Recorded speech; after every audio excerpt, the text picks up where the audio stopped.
From Wrigley Field on a warm and humid night here on the north side of Chicago, we're set for Cubs baseball on Comcast Sportsnet. Game 2 of this series as they play host to the St. Louis Cardinals. The visitors took Game 1 6-4 last night. Hi again, everyone. Along with Bob Brenly, I'm Len Casper. If there's been one theme this season offensively is that the Cubs have piled up hits, but they haven't taken advantage of it, and that was again the case last night. Well, a step in the right direction, however, last night. The 2-3-4 hitters in the Cubs lineup, Darwin Barney, Marlon Byrd, and Aramis Ramirez, were able to bunch some of their hits together to score some runs. Certainly it would be nice to see a ball hit in the gap or maybe over the fence once in a while, but until that power swing comes back to the Cubs as a team, this is what they're going to have to do to score runs, bunch their hits. Yes, so these three guys last night combined for 8 of the Cubs' 13 hits. They were all singles, but you see only 3 runs scored after those 8 hits. Now, Mike Quade met with his team earlier today, Bob, and one thing he focused in on is, look, we're working on our offense. Don't let those issues, though, filter into the defense and base running. Really, it all works together. We've talked about that many, many times. The pitching is dependent on the defense. Obviously, the offense helps the pitching staff. It all has to work together, and just because you're not swinging the bats the way you would like to doesn't mean you can forget the other aspects of the game. Tonight for the Cardinals, it'll be sinker baller Jake Westbrook, so he's looking for a lot of ground balls. As always, he faced the Cubs last year twice and won both starts. Yeah, only one victory in his last 3 starts, even though he pitched well enough to win all 3 of those games. A severe ground ball pitcher.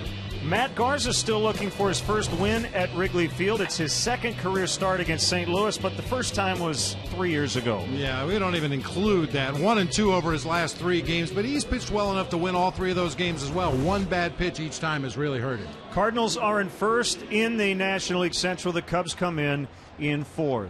So coming up, this rivalry continues as the Cardinals and Cubs play Game 2 of this series. A very excitable Matt Garza last night. We'll try to keep his emotions in check tonight. Next.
Test drive a Lexus today.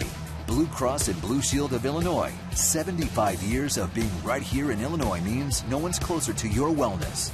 Experience wellness everywhere. Subway. Every day at Subway, choose from many delicious regular footlong subs for just $5. Subway. Eat fresh. Honda. Visit your local Honda dealer today or go to shophonda.com and find great values on a new Honda.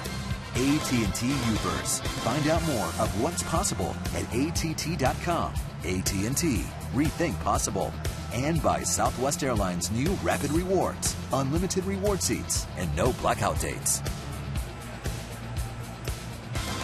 Welcome back to the friendly confines of Wrigley Field. Overcast, a threat of rain. The wind has changed directions about 4 times in the last 3 hours. But it is Chicago in the springtime.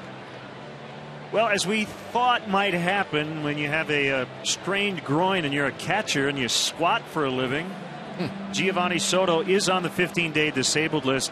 The Cubs are hopeful that it'll be just the 15 days and he should be back in late May. Wellington Castillo, who had a huge spring training with the Cubs, has been recalled from AAA Iowa. Not in the lineup tonight. He may be in that starting lineup tomorrow. Let's hear from Gio about what the next 2 weeks will hold for him.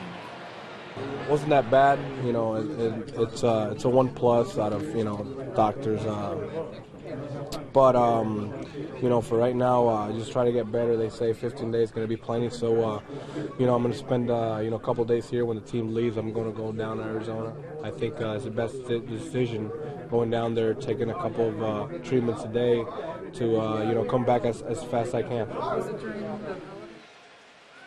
Now, Bob, talked to Coy Hill. I asked you.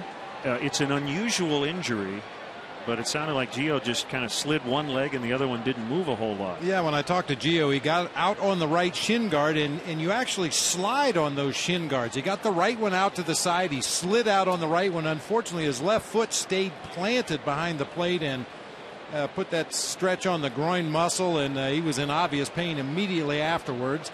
It is somewhat of an unusual injury. Catchers usually suffering more injuries to their quads and their hips rather than to their groin and their hamstrings. But hopefully this will be 15 days and 15 days only, and we'll see Gio right back in there.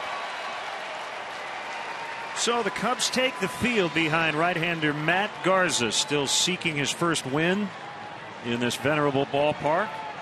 And let's check out the Cardinals Southwest starting lineup he will face.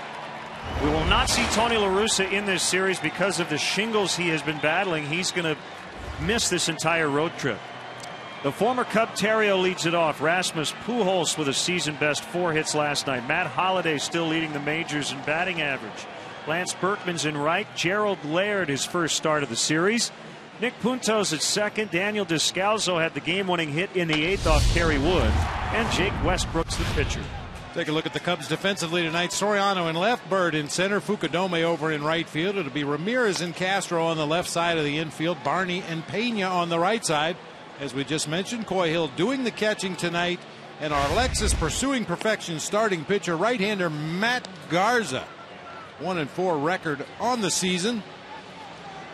Last outing against the Reds, I mentioned one bad pitch to Jay Bruce, a 3-run homer, really kind of spoiled his afternoon. He was twirling a gem. Other than that, you see a lot of fastballs from Matt Garza, working him on both sides of the plate, up and down. Very important that he get ahead in the count to these Cardinals hitters.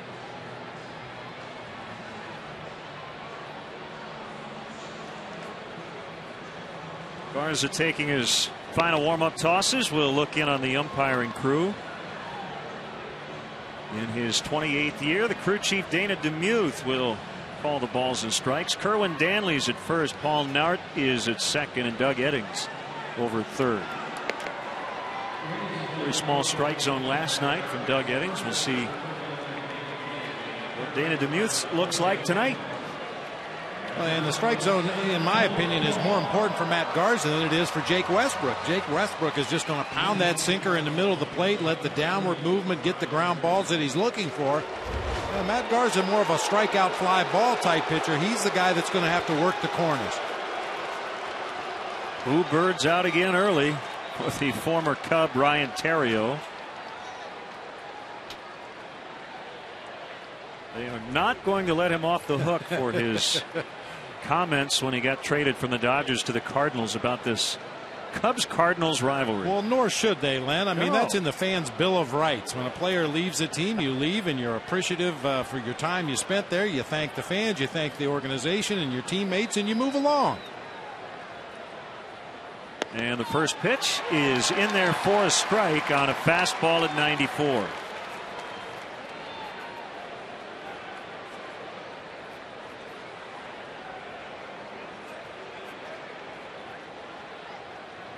Ramirez with his feet on the grass at third as Terrio pops one down the right field line, and it'll fade out of play. 67 degrees and an east wind at 4. We've seen a north wind. We've seen no wind. Now this is definitely a night here at Wrigley that you want to check those flags. Not only every inning you take your defensive position, but between batters as well. The wind has shifted, as you said, 3 or 4 times already this afternoon.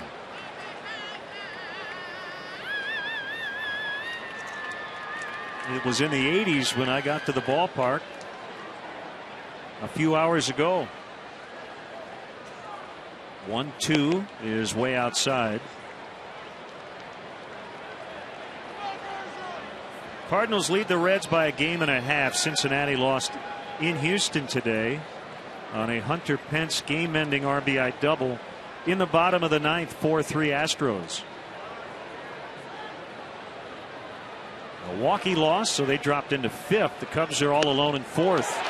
Called strike 3 to get Terrio on the inside corner. He painted it 95.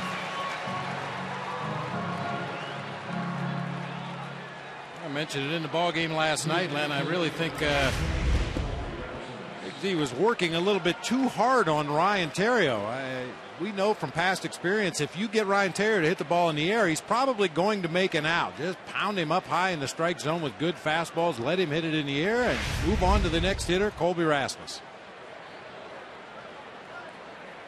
So Terrio in the series now 0 for 5. Did pick up a sac fly last night. Rasmus went 1 for 5 with a double and a run. And he takes ball 1 outside.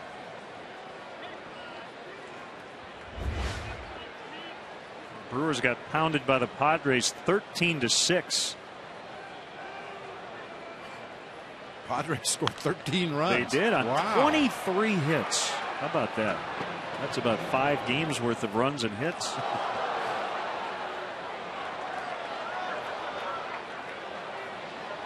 Cubs are 5 out. Still very early. This is only the Cubs' 35th game of the year.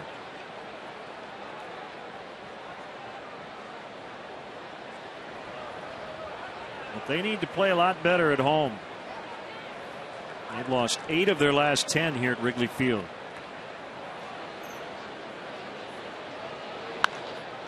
A pop-up sending Castro out into shallow left.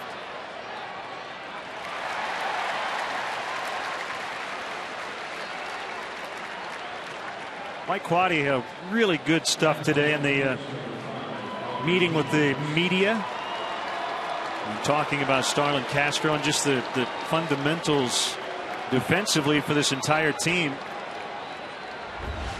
Mike said, I don't believe there is a routine play. It's only routine when the play is over. That's a good way to look at it.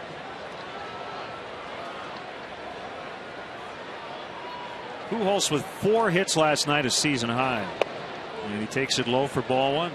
Well, it was really evident in the ball game last night, Len. I mean, you look up and down this Cardinals lineup, and Ryan Terrio with average speed, Colby Rasmus maybe a little above average speed, but everybody else average or below running speed. But yet they ran the bases very aggressively. They ran with their heads up. They put pressure on the Cubs defense every opportunity they had. And I don't think we could say the same thing about the Cubs offensively last night. 13 singles in the game, basically station to station baseball throughout. 2-0 to Pujols is inside 97 that time. Pujols 1 for 3 against Garza. 47 career home runs against the Cubs. Other than the numbers, I don't think that list has changed since we got here. That's going to hold up for Marlon Byrd. Knee-high grab as he gets Pujols on a 3-0 pitch to end the inning. Cubs coming up against Jake Westbrook.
331 in that 2 spot. Marlon Byrd with an 11-game hitting streak.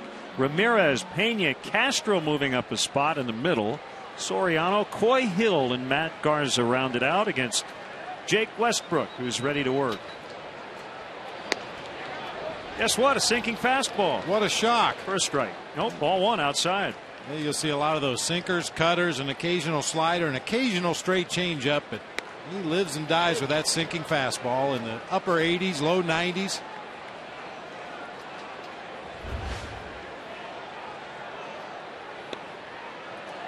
One and two. Westbrook 6'3", 215 pounds.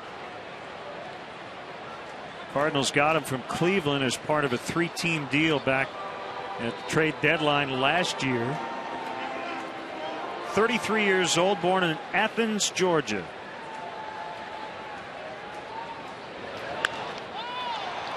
Lifted to center and caught by Rasmus.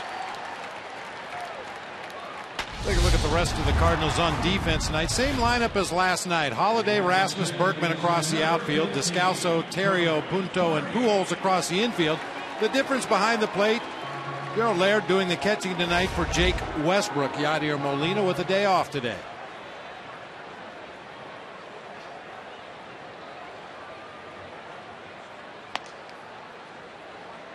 Ball 1 to Darwin Barney.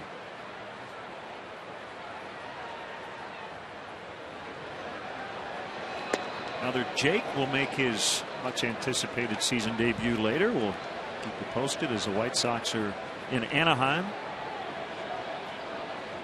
The Peavy's first outing since July 6th of last year. Tore his lat muscle. Barney's been hot. So has the guy on deck, Marlon Byrd. High chopper. And Terrio will get him. Follow all of tonight's stats and info in real time with Cubs in-game live only at csnchicago.com. And it's brought to you by Honda.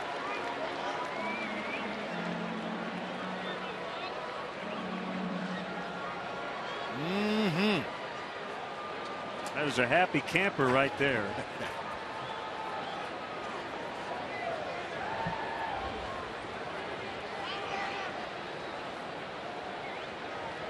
Byrd hitting .349 during this 11-game hitting streak.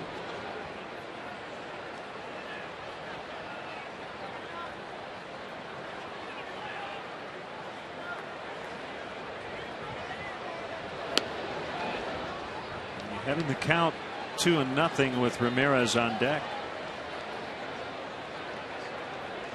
Look at the matchup numbers against right-hander Jake Westbrook. Yeah, the guy that's seen him the most has done the best.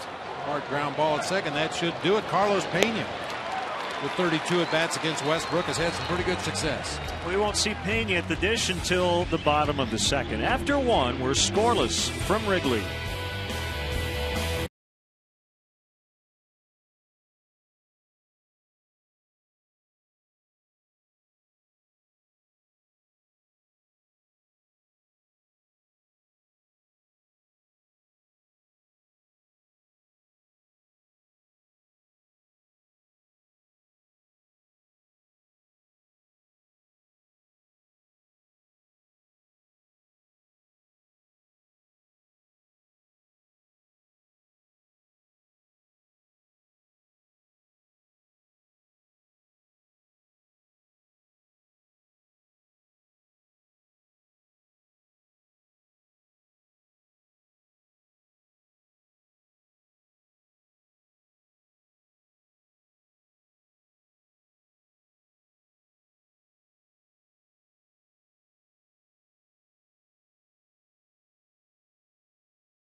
tickets, 4 drinks, and 4 hot dogs starting at just $80 for the series with the world champion Giants, as well as the Mets, Pirates, and Astros. For more details and to purchase your Best Buy pack, visit Cubs.com/Best Buy Pack. Looks like we had a faulty rosin bag behind the mound. I think it was leaking.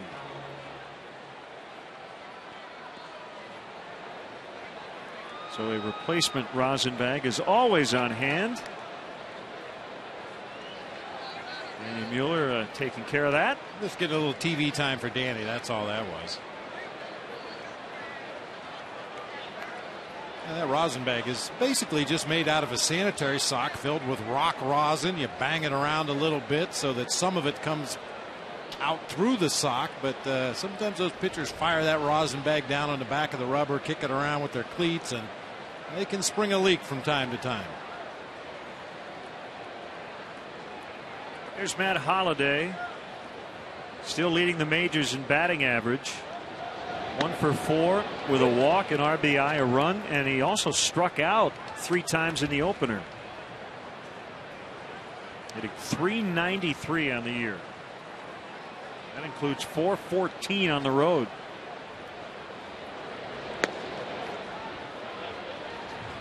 But you know what? If you're hitting in the 390s, you're probably hitting well everywhere. Pretty good chance, yeah. And you see Garza trying to stay inside on Holliday. That's the book. Pound him inside with hard fastballs. That's such tremendous plate coverage. He can cover that outside corner of the plate, still get the barrel of the bat on it. At least recently, teams that have kept him in check have tried to throw that fastball right in on his hands.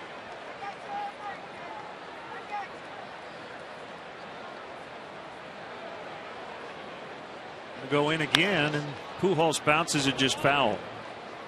Boy, Hill only worked with Matt Garza once in spring training. It's the only time these two battery mates have worked together. Boy, making his 4th start.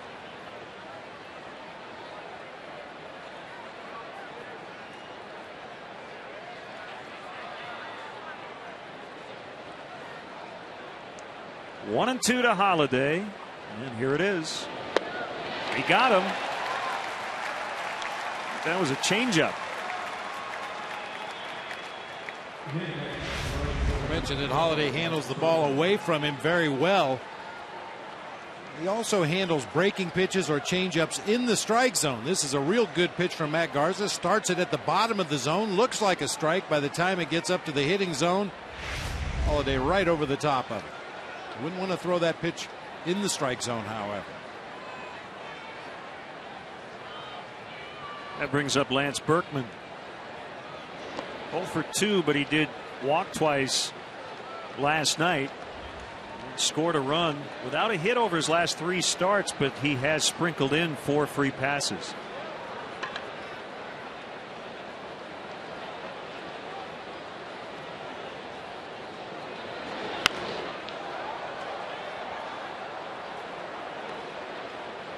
Big Puma having a rebound season here, at least in the early going. You see what he's done as a lefty as opposed to a right-handed hitter. It's always been much better from the left side of the plate.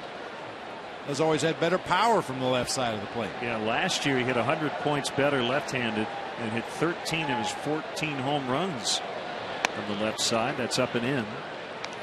And a 2-1 count.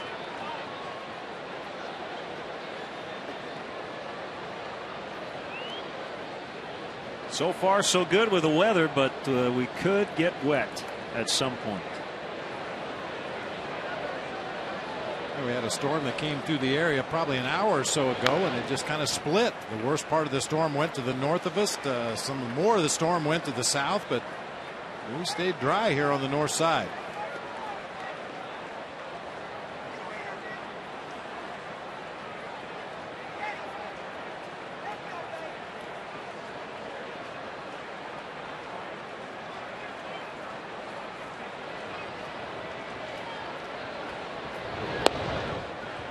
Inside, and it's full 3-2. The catcher Gerald Laird is on deck.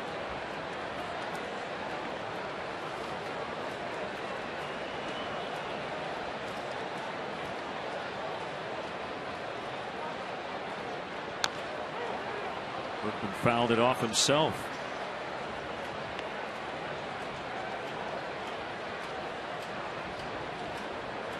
Second of 15 meetings between these two teams. 2 of the series will be here, 3 of them in Missouri. After this series, they'll meet next at Busch Stadium in early June.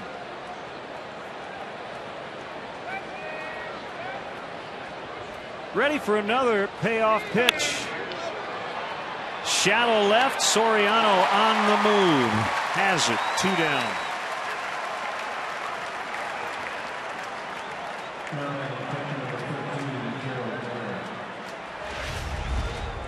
Very similar to the ball Nick Punto hit out in that area last night that Soriano slipped and fell. This time keeps his feet underneath him, keeps his eye on the ball, and able to make a nice running catch coming straight in.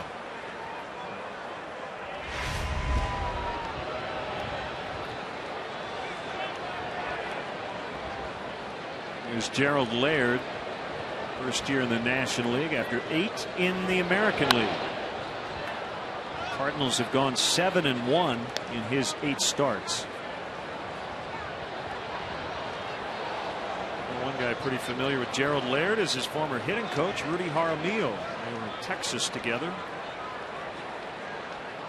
Laird is your prototypical backup catcher. Strong catch and throw guy. 3rd in the American League last year in caught stealing percentage and assists playing for Detroit.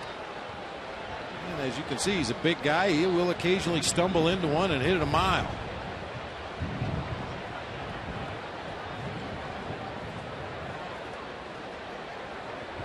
Two swing and a miss. 3rd K for Garza, who's faced 6 and retired all of them. Cubs coming back on offense. Ramirez, Pena, and Castro.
But be sure to arrive early. The first 10,000 adults 21 and older will receive a Cubs golf towel compliments of Budweiser.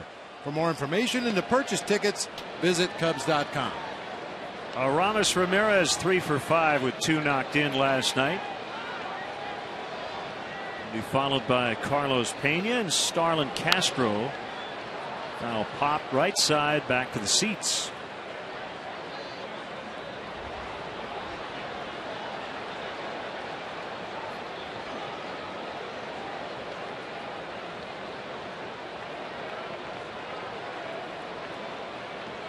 Veteran Westbrook working from that first base side of the rubber. And that sinker sank too much. 2-1. Working quickly. 3-1.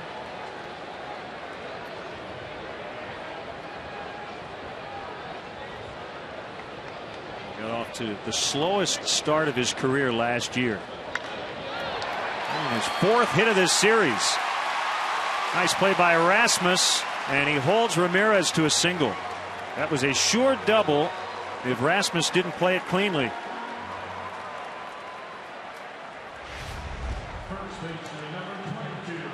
Ramirez carves that sinker out toward the gap in right center field. Good speed by Rasmus to get to the ball.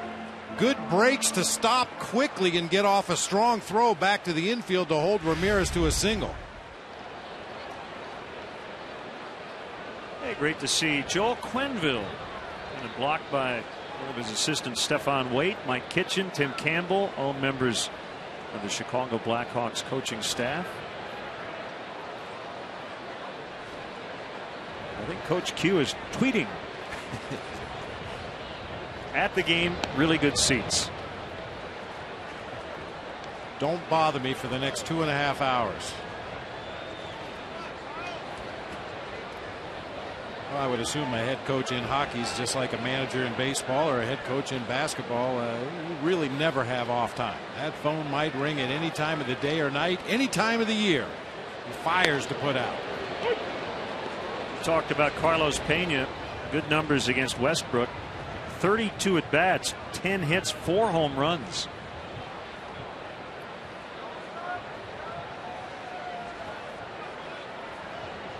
Here's a better look at Joel Quenneville. He looks slightly more relaxed than he did during that long playoff series against Vancouver. That was uber intense.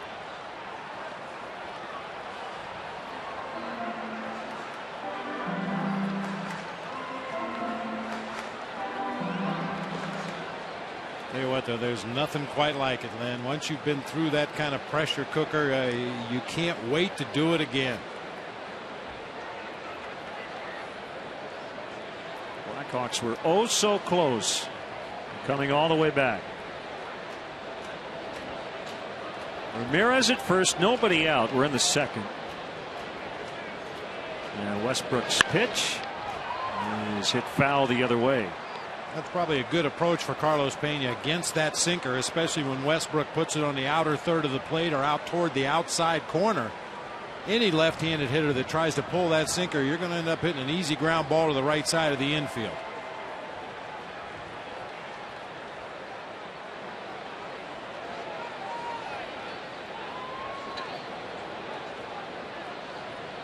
Another 1-2 outside.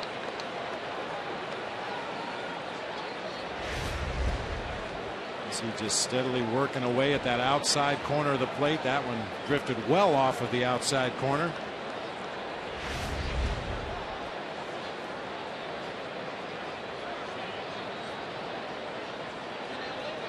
Another changeup and just outside.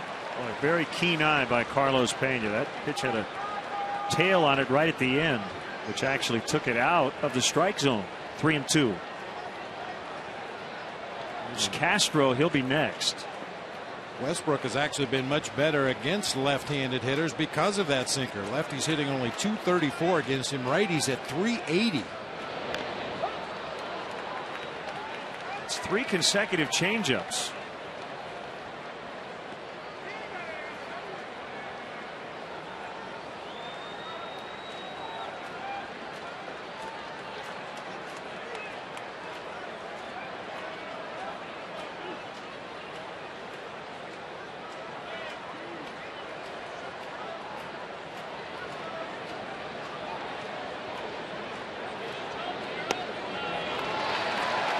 The sinker's low, ball 4. You and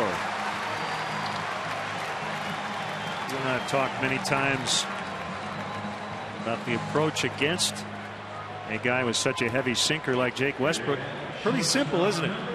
Try to make him get the ball up. Yeah, you can't make him do anything, but yeah, you want to see the ball up in the zone. Anything that starts middle thighs or lower is probably going to end up down out of the strike zone, and if you do make contact, more than likely it's going to be a ground ball, and that's exactly what Jake Westbrook is looking for. So ideally see the ball up in the strike zone, and if you do want to make some kind of a physical adjustment, I've seen guys lower their hands just a little bit in their stance. Lower your sights on the baseball rather than try to square it up right in the middle of the ball. Maybe try to hit the bottom part of the baseball as it's coming up into the hitting zone. But the reality is, if he's on top of his game and hitting his spots, you're still going to hit a lot of ground balls.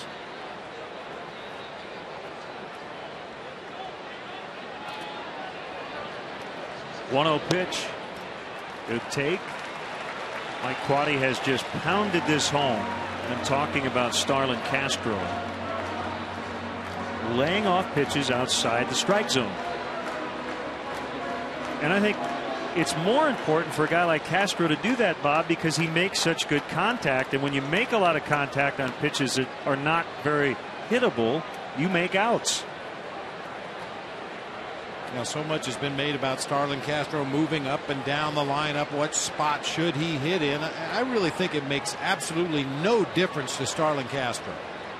I think what we've seen is National League pitchers have seen enough of him. They've gathered enough scouting information. They've seen enough at bats, and they have a game plan against him now. They know that he can reach pitches off the outside corner of the plate, so they scoot it out a little bit further. He's seeing a lot more breaking pitches. And until he lays off of those pitches and forces pitchers to come back into the strike zone, he's going to continue to struggle, whether he's hitting first, second, or ninth. Makes no difference. It's all about adjustments. He's looked at the first four in this sequence, and it's 2-2. And just for fun, I looked at Albert Pujols' numbers his first year in the major leagues. He hit second, third, fourth, fifth, sixth, seventh, and ninth. Up the middle, base hit. Ramirez going to be sent. Here comes a throw by Rasmus. It's offline, but in time. Just up the first base line. Laird with a nice play to swing that glove across the plate, and he gets Ramirez, who makes the first out of the inning.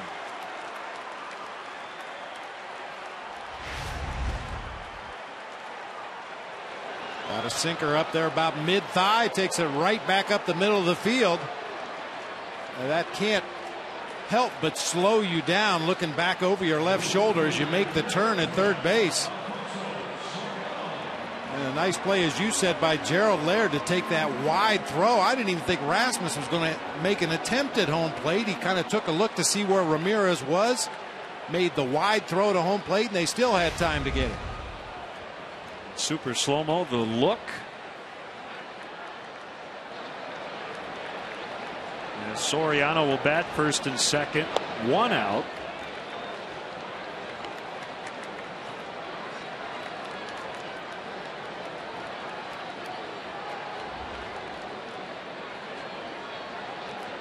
Soriano still tied for the major league lead in home runs. And prior to today's game, Edward Jones, Representative Chad Walton presented the Edward Jones Player of the Month award to Alfonso Soriano for his outstanding play in the month of April. Edward Jones making sense of investing. A club record 10 home runs in April. 3-0.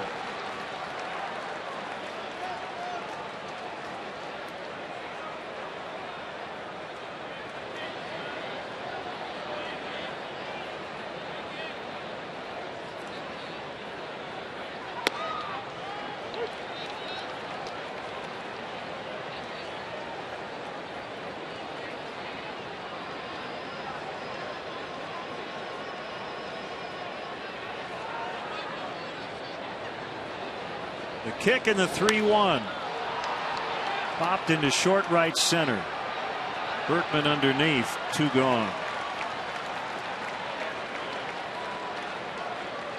So it'll be up to Coy Hill. Cubs had two on with nobody out. Still trying to get that first run. Pretty decent chance we're going to see Wellington Castillo in the lineup as soon as tomorrow. He is available tonight on the roster as he has replaced Giovanni Soto. Gio with the left groin strain on the 15-day DL.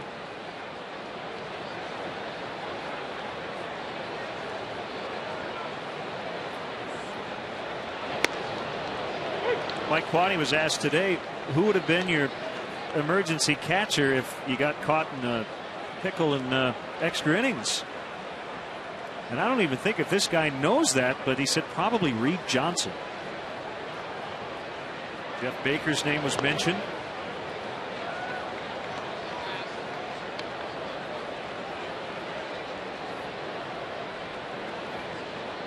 It might have literally been who wants to catch. Yeah, and you know Reed Johnson would love to go back there, put the gear on, give it a shot. Not sure how many times he's actually been behind the plate, but in that situation, Len, if you have a guy that you envision as your emergency catcher, usually you try to send him down to the bullpen maybe one day a week. Put the gear on, go down there and warm up a couple of pitchers before the ball game. Maybe the guy throwing his side session that particular day, just to kind of get used to it so it's not totally foreign to you if you do have to go behind the plate in a game. Sometimes there are simulated games for pitchers coming off of an injury, and that's when you want to have your emergency catcher go behind the plate and throw him into the fire. Probably the most qualified guy is Carlos Marmol, a converted catcher, but I don't think we're going to see that happen. That will never happen. No.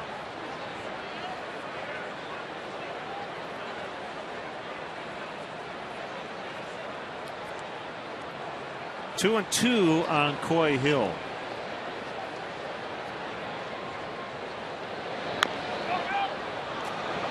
Pujols will feed Westbrook, and yet again the Cubs pick up 2 hits, a walk, but come up empty. Big play by Rasmus and Laird to keep them off the board.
Fourth inning of the ball game last night, Nick Punto tagging up at third base was called out for leaving the bag too soon. It's the second time this season we've seen a similar play. But our freeze cam clearly showed that his foot was on the bag when Marlon Byrd made the catch in center field. Freeze cam brought to you by Frost Brewed Coors Light, the world's most refreshing beer. As a runner, it's a natural thing to almost like you go into a crouch. Your body is moving, but your foot is still on the base, so you can really push off of that bag and shoot down the line as soon as the catch was made. And Paul Nart, the third base umpire, felt that Punto left too soon. The replay showed he did not. 2 hits, including an RBI triple. Later would score a run as he faces Matt Garza. A couple of former Twins matching up here. 1 ball, no strikes.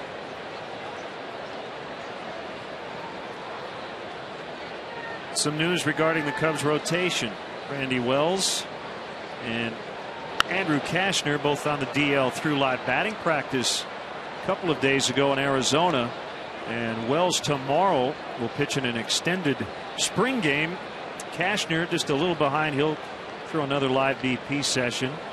And veteran left-hander Doug Davis will be brought up from AAA Iowa. He will get the start Saturday evening against the San Francisco Giants.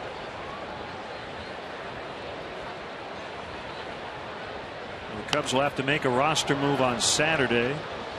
Davis was pulled in the 4th inning last night at Colorado Springs, gave up 2 runs in 3 2/3. I guess they had snow in Colorado today. Mets and Rockies were rained out in Denver, and the A's and the Rangers were rained out in Arlington.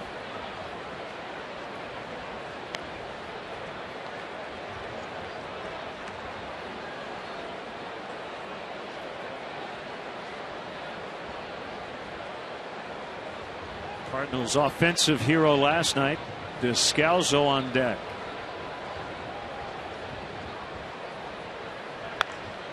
And a drive to right field. And that will bounce out of play the second time in, what, 4 days we've seen that. Ball hits the warning track and bounces over the basket. So that's a ground rule double. Well, not as unusual in that particular area. The warning track is a little bit wider down in the right field corner than it is in center field or right or left center.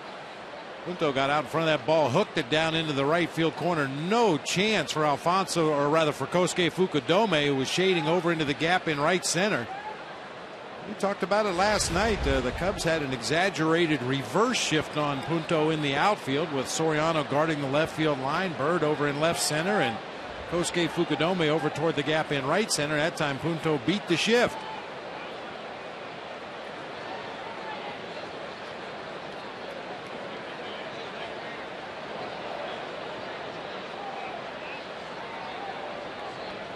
Game-winning 2-run single off Kerry Wood for Descalso in the 8th inning last night. Came with 2 outs.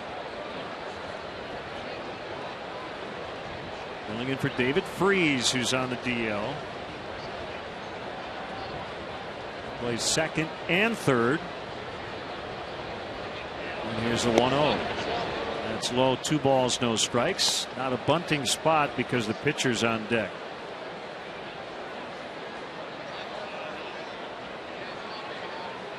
Descalso from Northern California, too far from San Francisco, but he grew up rooting for the A's.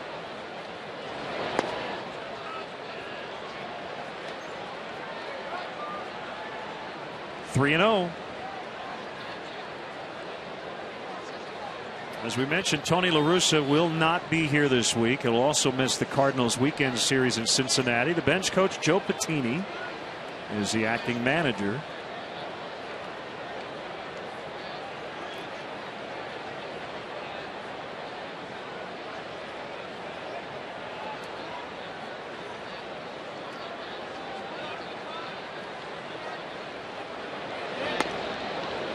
Strike 3-1. Just judging from Joe Patini's body language over there, it looked like he was telling Jake Westbrook, if indeed you end up at the plate in a bunt situation and they charge hard, don't be afraid to take a swing at it. We know the Cardinals like to do that. We talked about it with Carpenter last night in an obvious bunt situation.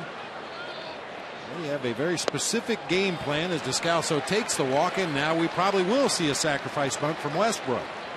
Tell me about Joe Patini. You played with him in San Francisco. Yeah, Joe Patini for a long time was one of the last players involved in a triple play with the San Francisco Giants, along with Guy Soulars and Rich Murray. Joe was a utility infielder, played all over the place, better than average speed. One of those guys, you know, kind of a Ryan Theriot, Darwin Barney type. Numbers didn't always reflect what he brought to a ball club. Really scrappy player. West Virginia native, attended Mercer University. Joe Patini. I always enjoy catching up with Joe when Cubs play the Cardinals, and we rarely talk about baseball. He is a big time fisherman.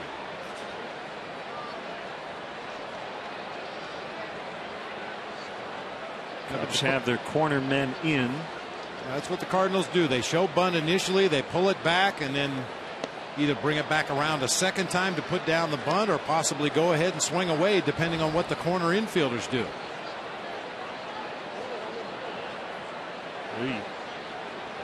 Very ominous dark clouds passing over the ballpark.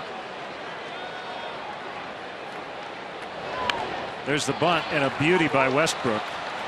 Ramirez better hurry. Boy, just got him. Just got him at first base.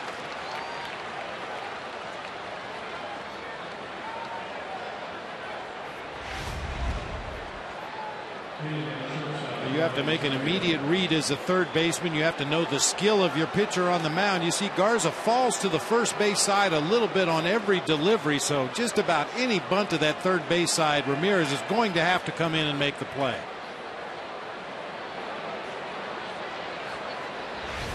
Too close. Good evening.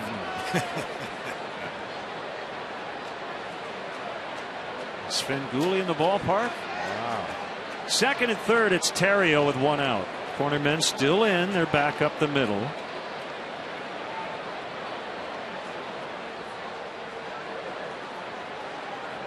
just taking a look at the radar that I have pulled up here on the computer, it looks like there is a little bit of precipitation headed this way, but it shouldn't last long, and it's clear behind it. So.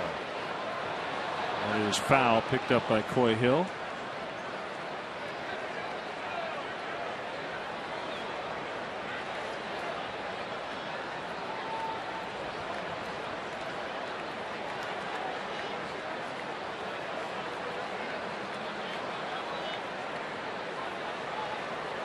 That start for Matt Garza as a Ray in 2008 at Busch Stadium did not go well. He gave up 7 runs on 10 hits in 4 1/3. Again, that was 3 years ago. Glances off the glove of Garza. Everybody safe. Ryan Terrio with an infield single to knock in the first run.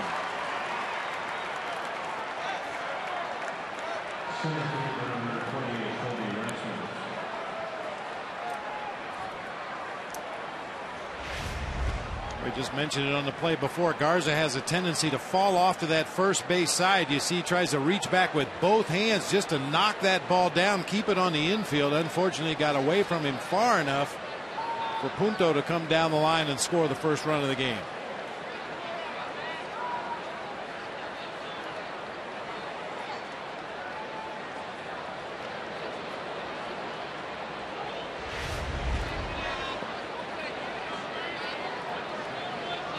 Colby Rasmus, runners at the corners.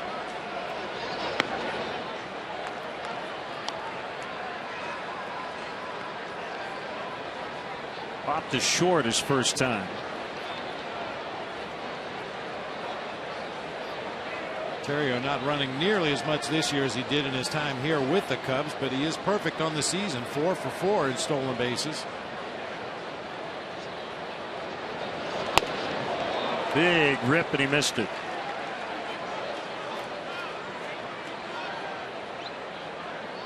That's a good spot for that fastball against Rasmus. Real good low ball hitter, especially from the middle of the plate in, but he will chase that fastball up.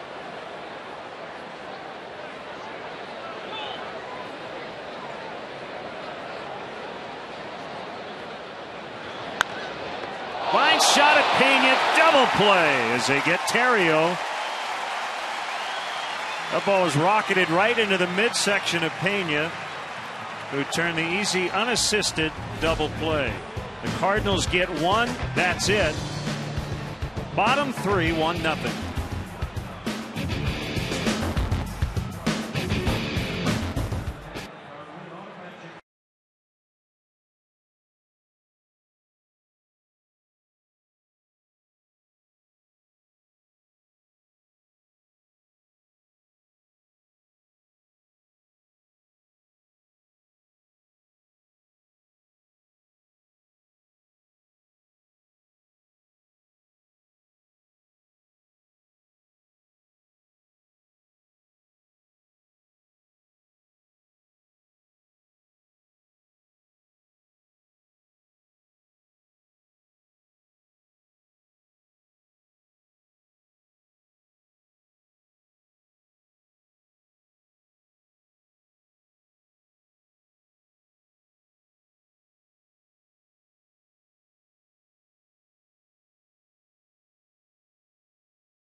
shower, we're going to be all right.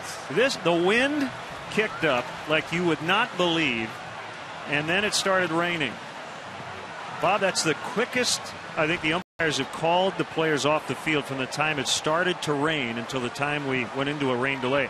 I would say maybe 15 to 20 seconds. If that, yeah. And what a great job by the grounds crew to get that tarp on the infield as hard as the rain was coming down and the wind was blowing. Of course, the grounds crew here at Wrigley's had plenty of practice. I mean, the animals are starting to pair up 2 by 2 here in Wrigleyville.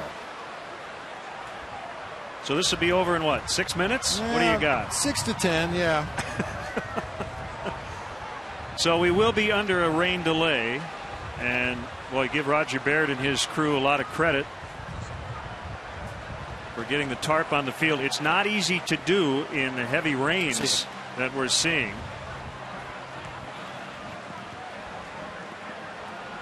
And stopping by, they don't have rain delays in hockey, but they do deal with water, frozen water. Joel Quenneville, the Blackhawks head coach, stopping by the booth here. And Coach Q, we saw you in the 3rd or 4th row down near the Cardinal dugout earlier. I think you're probably pretty happy that you came up to the press box. Great timing. Otherwise, I'd have got drenched there, and I wouldn't know where to go. Well, it's great to see you. Unfortunately, not preparing for the next round of the playoffs, but what a classic 7-game series. You got so close to coming all the way back down 3-0. Yeah, it was an amazing comeback. We really didn't like the way we started that Vancouver series, but we picked up some steam each and every game, and once we won the first game, and it just seemed to compound itself. We had a great game in Vancouver, Game 5, Game 6 in overtime, and then when Johnny scores that shorthanded goal late with a minute to go in the game in Vancouver, and all of a sudden you think last year Nashville shorthanded goal, huge goal, and Game 7 overtime, anything can happen. And I felt if we win that game, I think we would have been taken off. But it was a great series. Nevertheless, Vancouver's a good team, and they did a nice job against Nashville, and they're going to be tough in the next round. I think it's safe to say that the Canucks will not have a tougher series than they had in the first round, and they, of course, dispatched of Nashville, and they're going to sit around and wait to the end of that other series. Well, it's amazing that all of a sudden you see 2 teams in the same year. I guess it's like 8 teams that have done it in the history just to get to Game 7, and 3 teams I think have won it coming back from 3 down, or maybe 4. But it's a situation when you watch a series and you're almost sitting there, you wouldn't mind watching another game tomorrow night. With no hockey tonight, it was like, okay, I love sitting and watching the games. And so now we got great action for Game 7, and with the sweeps on the other side, and the Vancouver and Nashville series going 6 games was fun to watch as well. But anything can happen when you go into that game tomorrow night, Game 7. I want to do the baseball hockey analogy, and Bob can chime in because he's been involved in playoff baseball. In baseball, partner, you don't want your guys to play harder than they do in the regular season. You want good quality at bats, almost a more relaxed kind of mentality. But it's not the same in hockey. We both watch playoff hockey. It's not the same game we see in the regular season. Oh, not at all. I think in hockey you can use that emotion and that extra jolt of energy to raise your game to a different level. In baseball, when you do that, usually you get in big trouble. You got to keep things under control, confident and relaxed, and just do the things that you did successfully all season long. Well, we had that type of year all year. Like, we're playing 82 games, and every game was a huge game, and it just kept thinking that playoff race, and we're sitting there right on that bubble, in, out, and every game for 82 games. We didn't have that chance where we could, prepare ourselves for the playoffs. We had to watch our last game to get in as well, and when you get to the playoffs, you got to raise your level, and it was almost like it was. And that's probably why you look back in that first couple of games, we didn't do it. And I think that's whether it's a regret or not, and hopefully we can learn from it. How long does it take you after a season to kind of wind down? I mean, baseball, talking about managers and coaches in hockey. In baseball, you might sit there for innings and not have to make a decision about anything. But in hockey, things happen extremely fast. So how long does it take you to decompress after a season? That's a good question. The last couple of years have been fun. And we basically going to the conference finals 2 years ago and then winning the cup. It's been a good off season. This year, it's such a tough ending, and it happened so abruptly. It's like, okay, and then you look back on it, and it's like, oh, what could have been. And we got a fun team, and it's a great place to play. And but it's different. Something in the last few years that. I got to go to the Derby. I got to come to see the Cubs tonight. Not what Preferably, it's never great when you get to do those type of things, but it's great to be here. I want to know how popular you still are in St. Louis. You coached the Blues for a long time, and I'm sure you've seen a few Cubs-Cardinals matchups. You just stopped over to their TV booth. Do you get a warm reception as a coach of the Blackhawks when you go back to St. Louis these days? They're good. I think we do okay when we go there as far as the reception goes. I know that I don't know if Mike Keenan had the same reception when he went back into town, but we liked our time there. We're there for 8 years, and it was all good and all positive, and it was a situation where in our business things change, and happen to be we end up in the same division and same conference again. But it's I like their team, and they're going to be a dangerous team. I thought that this year they challenged us well, and they challenged the conference and the division very well, and I think it's just a matter of time where they're going to be in the playoffs and be a threat. Last question, have you talked to Mike Quaddy at all? I know when we were watching you during your playoff run, he was looking for your number. He was going to call you and tell you what a great year you had. I did talk to Mike and had a good conversation there when he got the job, and what a nice man. And I think he's a quality individual. I like his approach, and I think he's going to do a great job with the Cubs. And he's one of those guys that's very diligent in how he approaches things, and very organized, very prepared. And I think he's going to be a great manager here. Can't have too many coaches or managers with a last name starting with Q, right? That's all right. Joel Quenneville, thanks for the time. Enjoy your summer, and we look forward to Blackhawks hockey here on Comcast Sportsnet. Going to be right around the corner. I know the summer goes fast. Well, thank you. Thanks for having me, guys. Enjoyed it. Thanks, Coach. We're in a rain delay here at Wrigley Field. It's going to be a while. It's raining very hard. The field is very wet, but stick with us. We'll have more to come in a moment.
Of the third.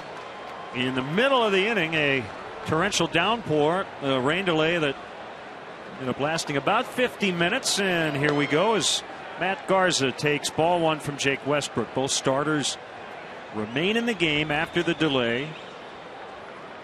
That lasted exactly 53 minutes. Well, maybe a few seconds on the either side of 53 minutes, but you get the picture.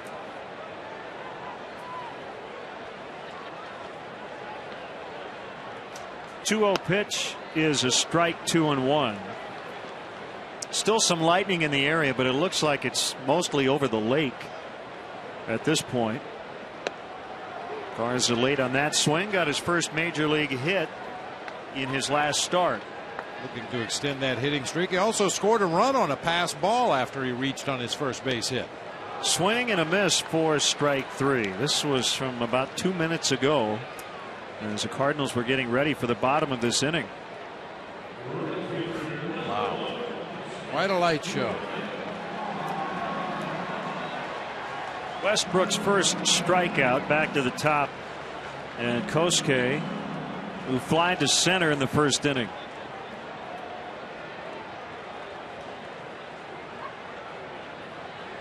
Well, the good news is we should have that proverbial window.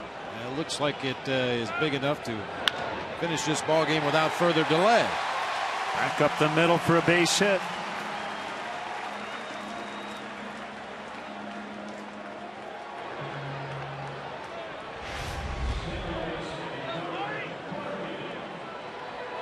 It was very fortunate that the grounds crew here at Wrigley Field were able to get the tarp on the field as quickly as they did. You got to believe that that ball rolling through the outfield grass, however, is going to come up wet if it rolls for any distance whatsoever. The infield grass should be okay. You can clearly see on the infield dirt where they've dumped the diamond dry to improve the footing for the players out there. Really change the color of the field here.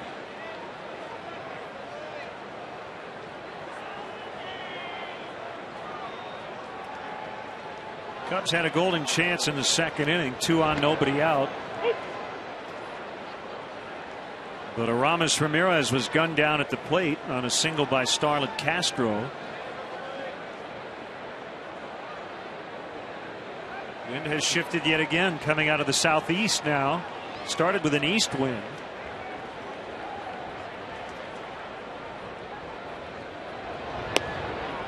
And that's low and outside, 1 ball, 1 strike. As the rains began to fall, Lennon, you mentioned it at the time, the wind turned around and was blowing straight out to center field, as hard as we've seen the wind blow here at Wrigley Field. Of course, it was raining so hard you couldn't see the scoreboard at that point, but that's when you want to hit, when those flags are blowing out at 50 miles an hour. The wind that we have right now should help balls hit the left field a little bit, should knock down balls hit the right. Breaking ball caught the outside corner, 1-2. 53 minutes for the delay. Bob, in terms of any particular cutoff point where you really think about using a relief pitcher, what is the cutoff point? Does it depend? It's very subjective. It depends on the pitcher. Some guys can't sit out that kind of a rain delay and come back with any kind of effectiveness whatsoever. But I kept a close eye, especially on Matt Garza, as he warmed up down the left field line, and he looked fine. He was firing bullets. He came out as the grounds crew was still taking the tarp off the field and started to play catch with a bat boy, and went down to take his warm-up tosses in the pen, as did Jake Westbrook, and they both look like they're good to go.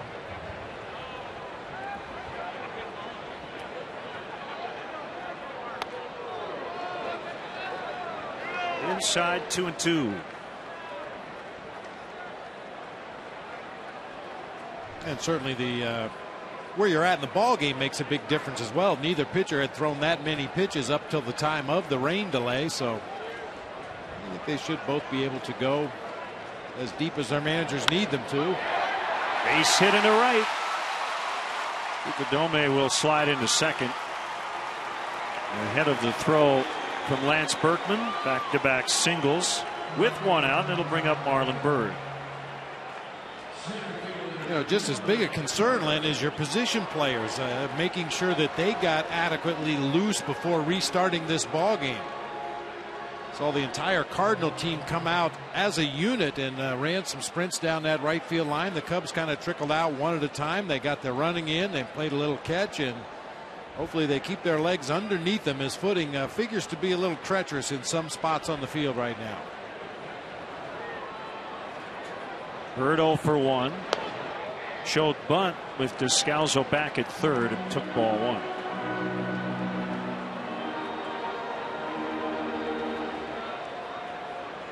Some standing water, but not a ton of it on the warning tracks. This field drains so well. A modern drainage system put in here a few years ago.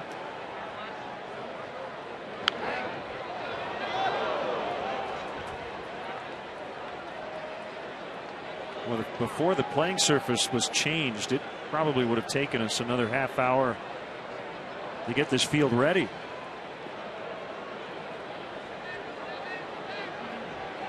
Roger Baird and his crew does a wonderful job. And the 1-1 to Bird. He gets hit to load him up.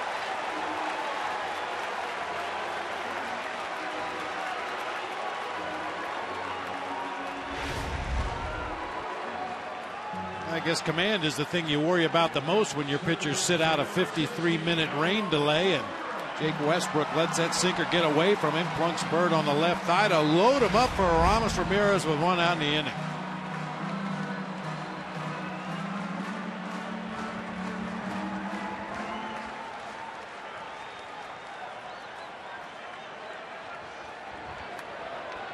Average up to 291. 3 hits last night. 1 for 1 to start the game tonight. 3 on, 1 out. Here we go. Outside for ball 1.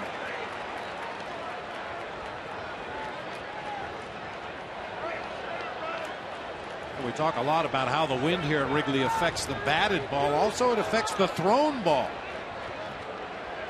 If Ramirez would happen to get a ball into the outfield for a base hit here, it's going to be completely different.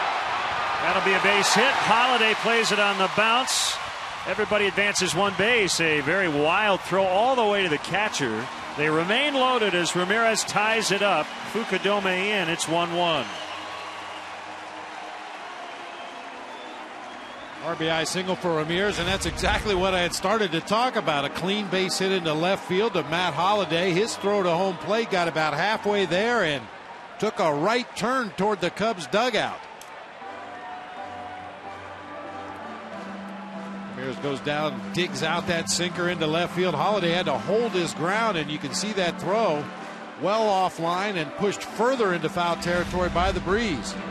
Jason Mott, hard-throwing righty, has been throwing for a couple of minutes. Dave Duncan, the longtime pitching coach, now heading back into the dugout. Here's Carlos Pena, who walked in the second.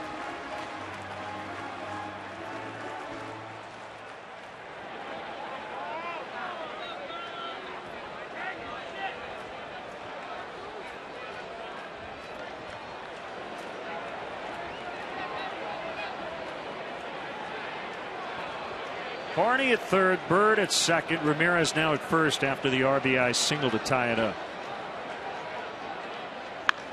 And a base hit out in the left center. This should score at least 2. Barney's in. Here comes Bird. Ramirez will be stopped at third. It's a double for Carlos Pena, and the Cubs lead 3-1.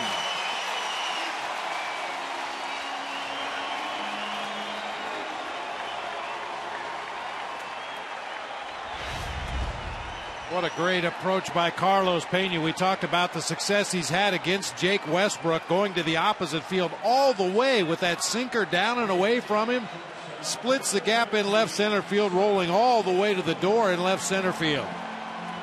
That's going to be it for Westbrook. So Dave Duncan and Joe Patini did not like what they saw after the 53-minute rain delay. So it'll be Jason Mott to come in. The Verizon call to the pen. 3-1 Cubs. They still bat in the third.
third.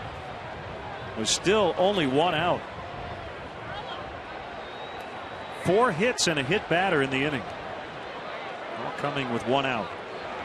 Castro fouls away.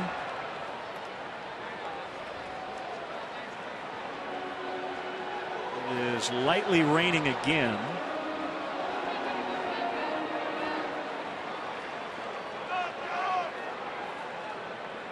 Certainly hope Matt Garza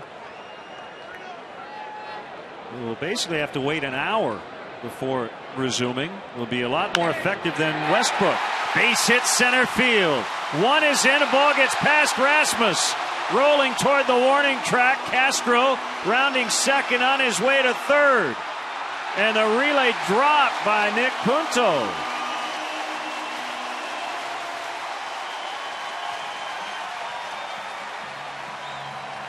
A 2-run single for Starlin Castro. An error on Rasmus, allowing him to get 2 more bases, and it's 5-1.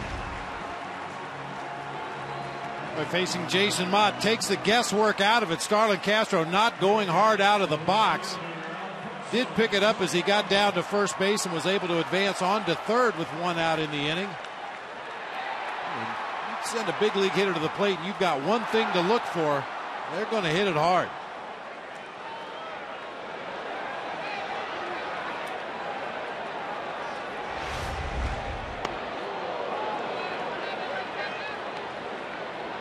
One strike to Soriano. 5 runs to take the lead after the delay.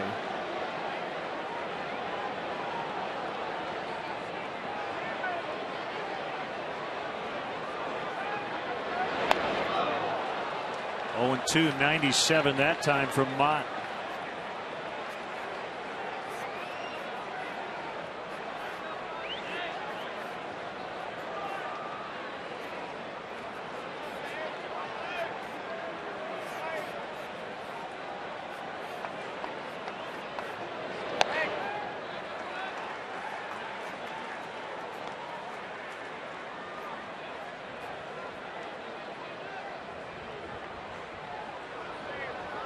Soriano's the 8th batter of the inning.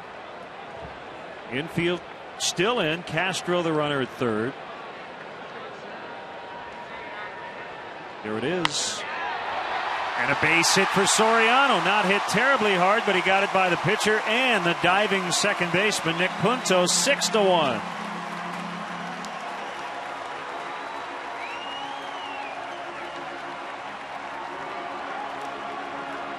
Didn't have to be hit hard with that infield drawn in. The high leg kick by Soriano, catching up to that mid-90s fastball. Got in on his hands a little bit near the trademark, but once it got by Mott, the diving attempt by Punto, and the Cubs tack on another run.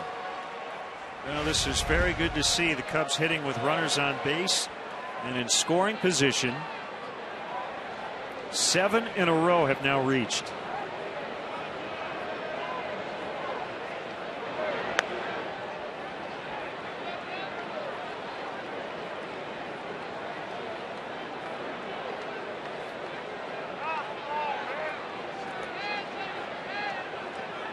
There's a chance Garza will get 2 at bats before he goes back out to take the mound.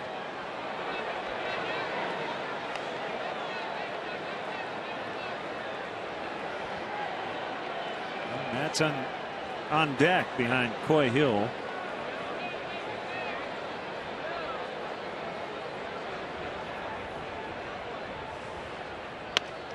One and 2.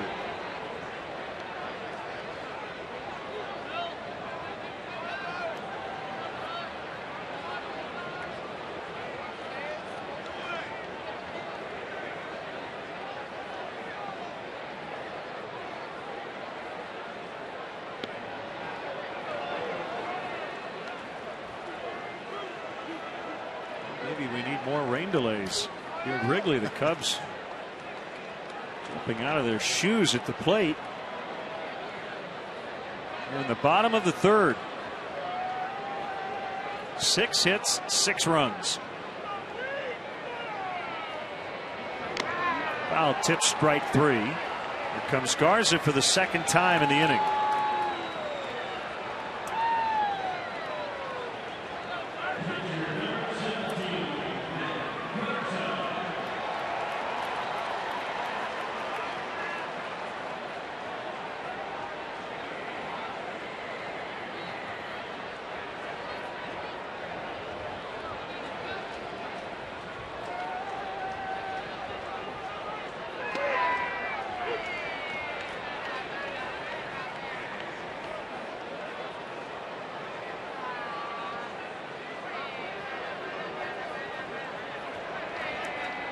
Big hits in the inning. Ramirez, Pena, Castro, and Soriano all picking up RBIs. Big cut and a miss.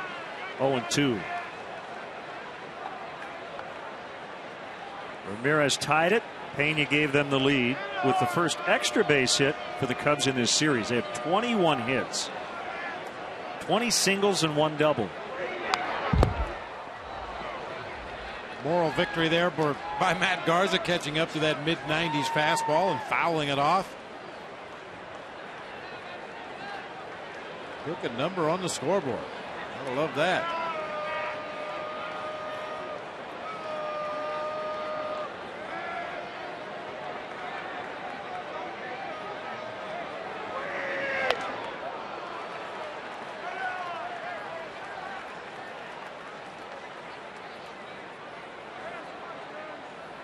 I think Gerald Laird's wasting his time behind home plate, moving on the corners and giving a target. Mott just winds up and throws as hard as he can somewhere in the direction of the umpire.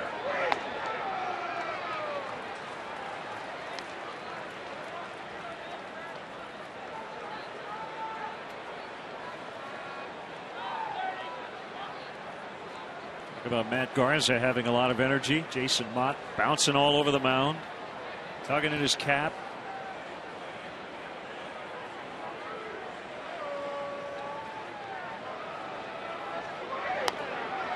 He strikes him out to end a huge 6-run third for the Cubs. They lead 6-1 as Garza will take the ball for the first time in about an hour and 10 minutes.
$20.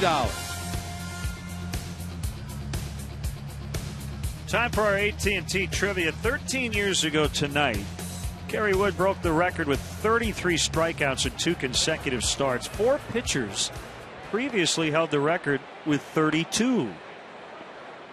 So the question is, which of those 4 pitchers set the previous record as a rookie?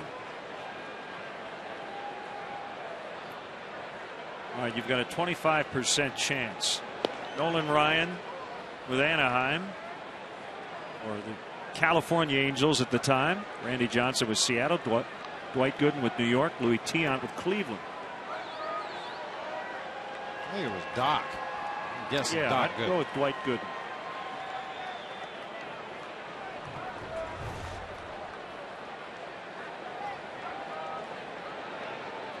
20 strikeouts against Houston, followed up by 13 at Arizona.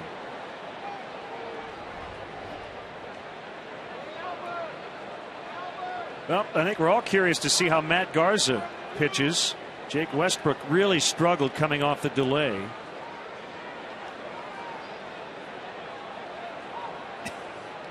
Pujols took too much time. Then Garza took too much time, and Pujols looked pretty exasperated as he got out of the batter's box. Now Garza's ready to go, and a first pitch strike.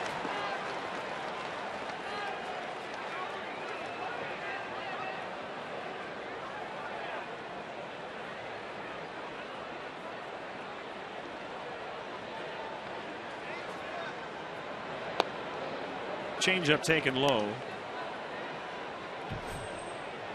Ryan Franklin hasn't worked in a while, and he may get more than an inning tonight. A former closer who was demoted in mid-April hasn't pitched much. Assuming he gets in tonight, it'll be his first appearance in 10 days. I think the Cardinals went with Jason Mott as Westbrook spun out of control so quickly. Mott is the relief pitcher that can get ready the fastest for the St. Louis Cardinals. I think that's why they went with him first, just to get through that inning. And now we'll hope to get at least a couple innings out of Franklin.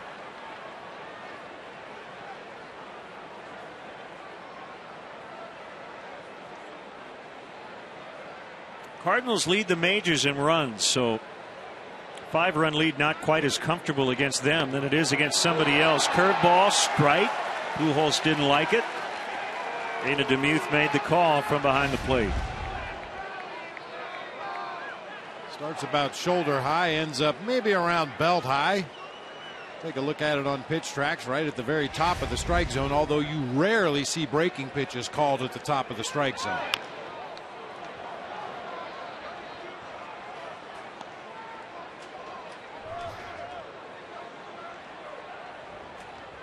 And needless to say, that's not where you want to throw the curveball to Albert Pujols, up around the belt. Those tend to get hit really hard, but Garza really fooled him with that pitch.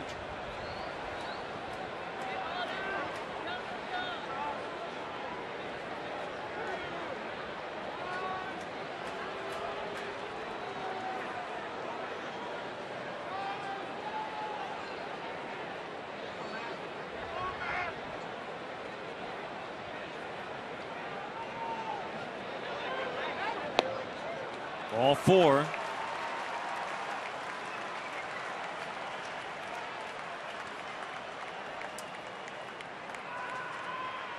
Great job by the Menards grounds crew to get that tarp on the field very quickly. As Bob mentioned, really saved the infield. And that's really all you worry about during a pounding rain like we saw an hour or so ago. Get that infield dirt covered, get the home plate area covered, get the mound covered. Holiday hits it foul. Pretty crazy start to the season for Matt Holliday. 3 for 4 with a homer and 2 RBIs on opening day. And then the day after, he had to have an appendectomy. Now, he did not go on the DL, missed just over a week before he returned.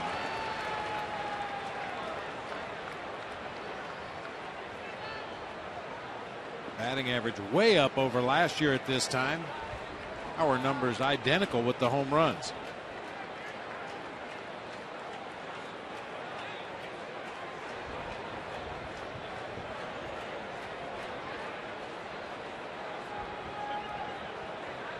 He's hit .301 in his career against the Cubs as he just took a called third. That's 5 strikeouts for Holiday in the series. I caught guessing here on a 2-strike pitch. That's the only way you can explain that. Fastball, well, maybe a little bit off the inside corner. And as we said, his first at bat of the game, that's where the Cubs have tried to pitch him in this series, on the corner or further in.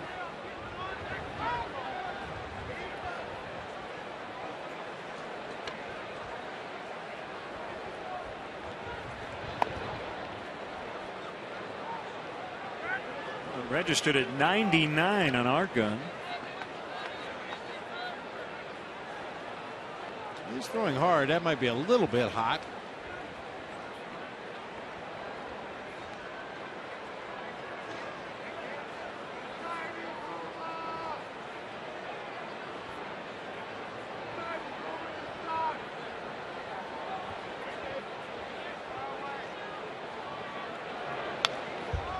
Out back, it's 1-1.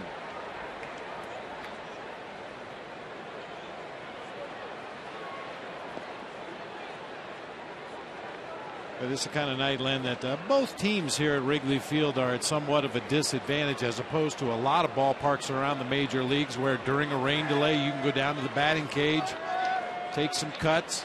I mean, there's enough room in some of those cages. You can run some sprints to keep your legs good and loose. Just missed with that curveball. Of course, the only batting cage available here at Wrigley is out underneath the right field bleachers, and I didn't see anybody heading out that way in that torrential downpour. So teams just tried to stay loose as best they could in their clubhouses. Swing and a miss on a changeup, and it's 2-2.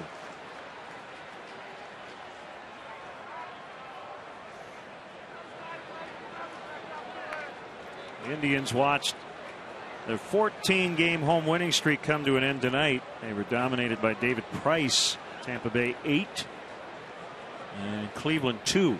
Price went 8 innings, gave up just 2 runs. Called strike 3 to get Berkman. 5 punch outs for Matt Garza. The delay certainly hasn't hurt his velocity, and he seems to have great command of that fastball, working the corners of the plate, catching 2 really good hitters, peaking at strike 3.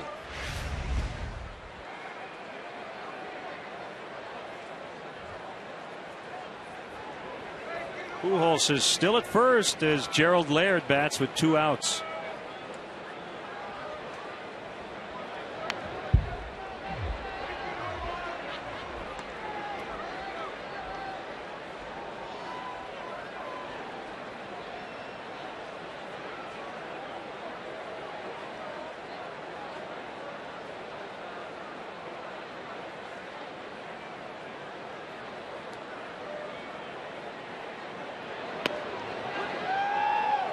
Ball, 1 strike on the Cardinal catcher.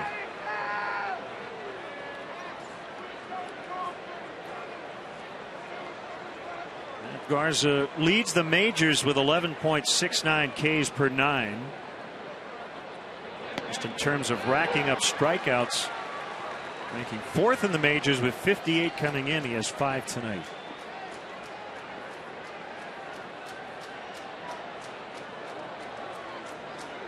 Tim Lincecum and Roy Halladay share the major league lead with 66. Lincecum will start for the Giants here at Wrigley Field on Sunday.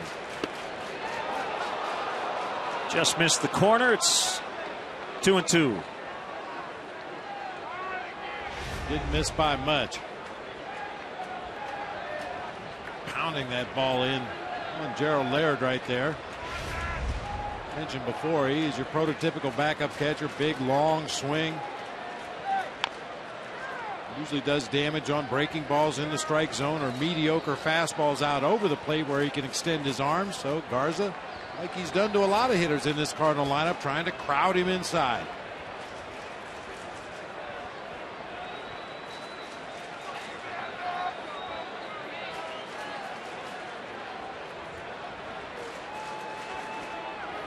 A little extra caffeine as it's getting late for that youngster.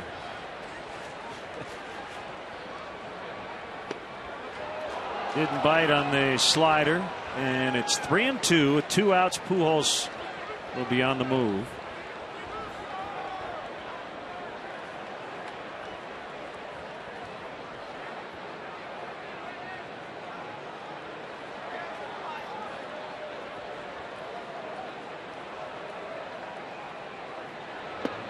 Swing and a miss.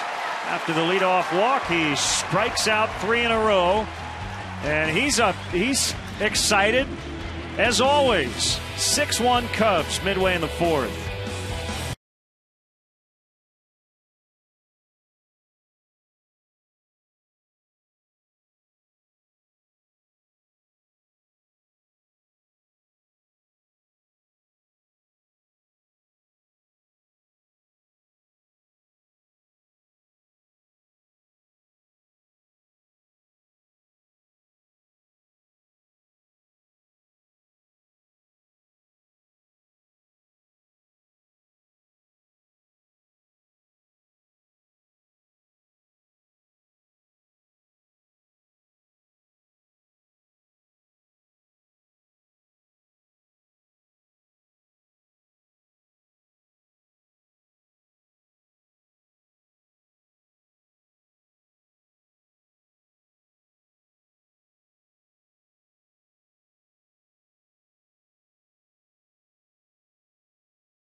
Right-hander Ryan Franklin, who began the year as a Cardinals closer, who blew 4 or 5 chances early.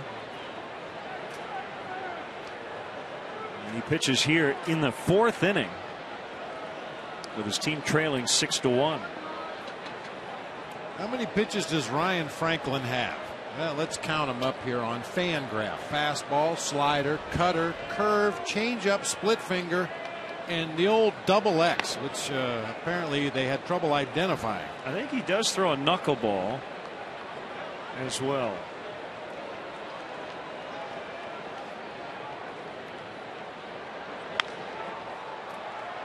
Foul. Fukudome singled and scored in the 3rd. Just about everybody in the Cubs lineup did that when they scored 6 times. 5 of those runs charged to the starter Westbrook. We talked in the open of the show about bunching hits, until the home run ball starts to come. Deep to right, Berkman back on it, and that ball will bounce off the track, then the wall, and it's a double for Kosuke.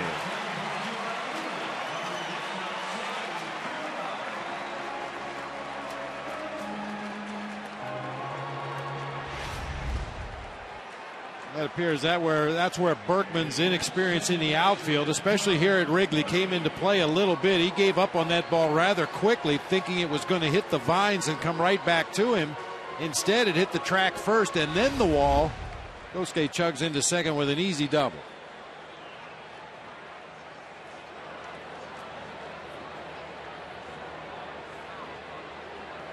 The pitch to Darwin Barney, right down Main Street. For strike 1.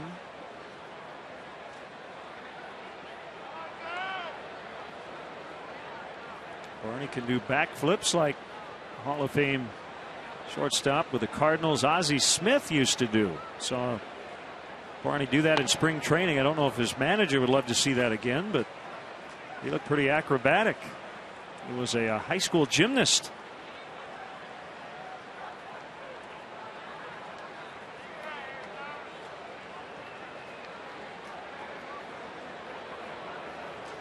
Well, that explains some of the body control we've seen from Darwin Barney, diving for balls to his left out into shallow right field, spinning around and making throws to first base. Always seems to be under control.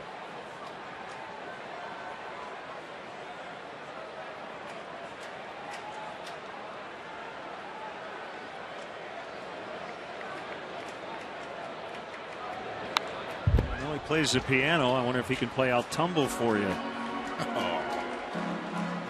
Be an appropriate song as he comes to the plate. 2-2 on him as Laird and Franklin talk it over. Well, speaking of gymnastics, I saw Cubs radio analyst Keith Moreland do a cartwheel after hitting a home run at Candlestick Park one time. He was mired in a horrible slump. At least this is the story I heard. I'll have to ask Zonk about it. But after stepping on home plate and high-fiving the teammates at home plate as he jogged back to the third base dugout, he did a cartwheel on his way back. Ground ball to the shortstop, Ryan Terrio, and he gets the out at first with Fukudome holding at second. Now, that being said, I don't think Keith Moreland was on his high school gymnastics team. Sure, he was out there banging heads playing football. Oh yeah.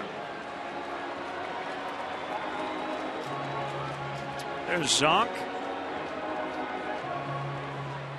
Yeah, ask him about that. Ask him about doing the cartwheels at Candlestick. Oh, we will.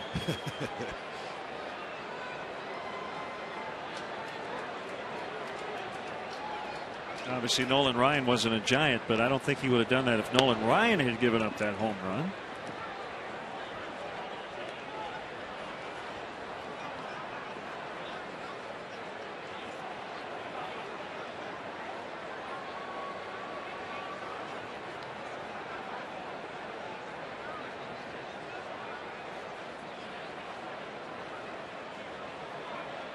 Kick and the pitch. Bird fouls into the upper deck. Tell you what, it rained very hard for a very long time, and Not many left. Grandstand area pretty much had to clear because of the torrential downpour, and we had lightning in the area. Everybody huddled down in the concourse, and now they're all back in their seats.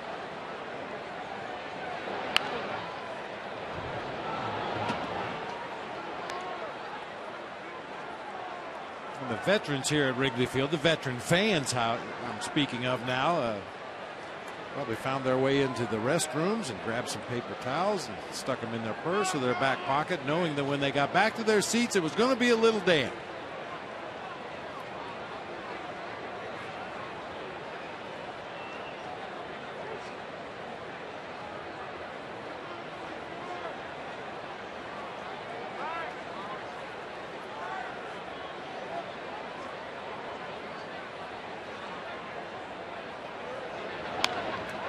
Pulled into left.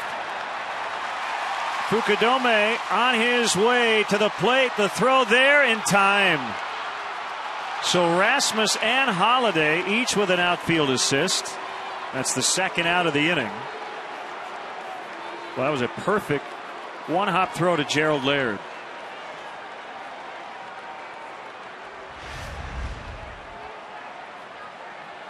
Franklin tried to come in on Marlon Byrd, a lightning quick swing. That's just a good throw by Holiday and an even better tag at the end by Laird. Blocking that plate, catches the ball, holds his ground, keeps Fukudome from ever reaching home plate. Shot courtesy of the look.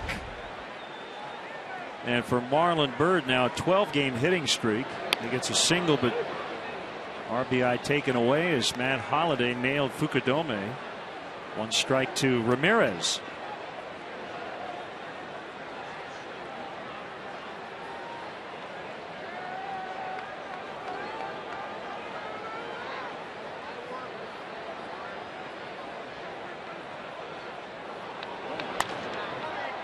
Up in the air. Rasmus with a beat on it. It's going to be Berkman, however, to take it, and that'll end the inning. Cubs come up empty in the fourth, but they lead 6-1.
To answer our AT&T trivia question, Kerry Wood 13 years ago broke the record for strikeouts in consecutive starts with 33.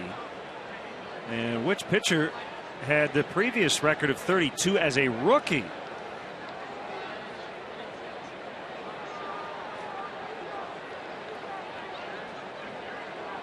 It was Doc Gooden back in 1984.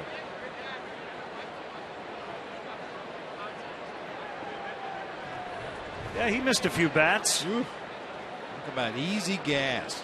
You throw in the mid to upper 90s, the top of the strike zone, and then had a snapdragon curveball to go along with it. When Matt Garza was really fired up after striking out the side in the 4th inning. Punto with a leadoff double in the 3rd and would later come around to score. 1-1 the count on the switch hitting infielder.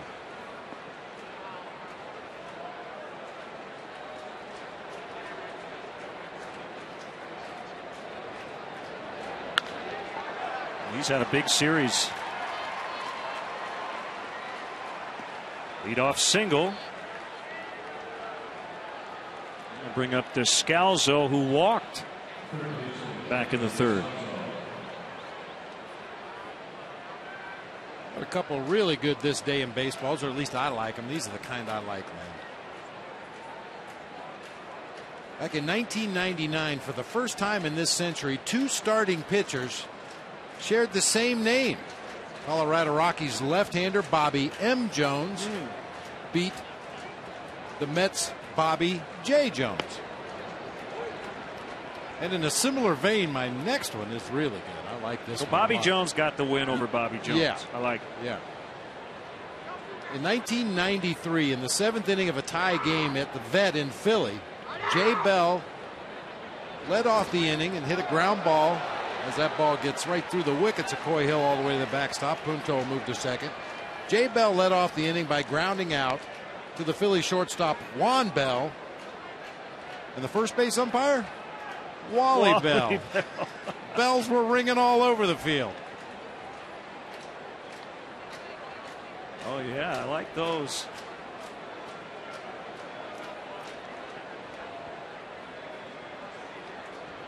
Wild pitch charge to Garza, allowing Punto to get to second. Low for ball 2 to Descalzo. Ryan Franklin is on deck.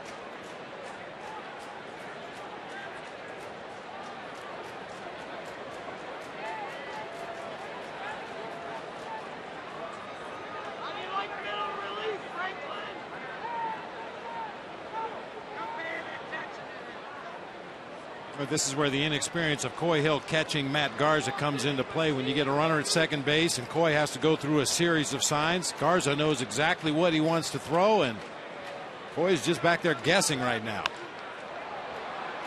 Popped into center field. Bird will keep Punto at second as he makes a grab, gets it back in quickly. Here's Franklin, who's 2 for 20 in his career with 1 RBI, no extra base hits.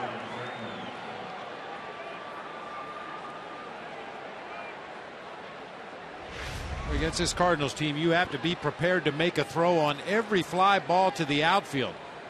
Punto had gone back to second base to tag up, and if Marlin was caught backpedaling as he received that fly ball, they probably would have tried to advance Punto on to third base, but because Marlin, as usual, was in good position, had no choice but to stay at second base.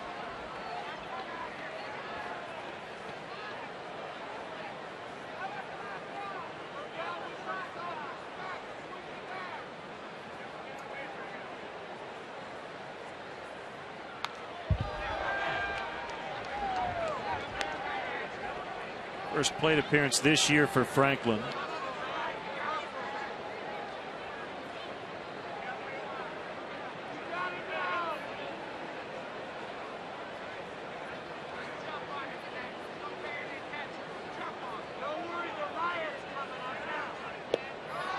A swing and a miss.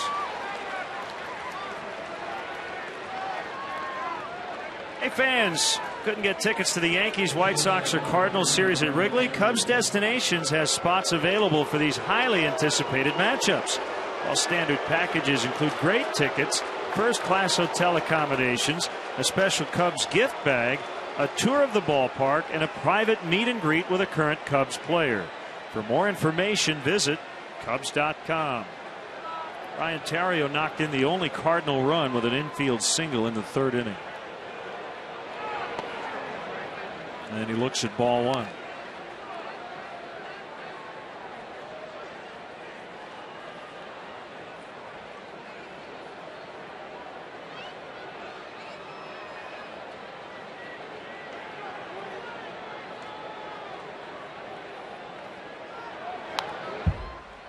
Out back.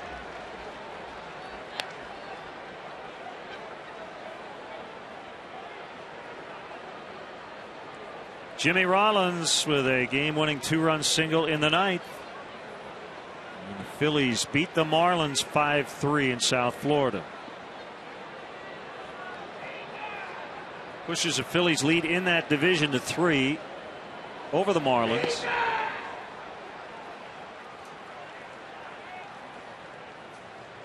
Phillies second baseman Chase Utley about to begin a rehab assignment down in the Florida State League with the Clearwater affiliate.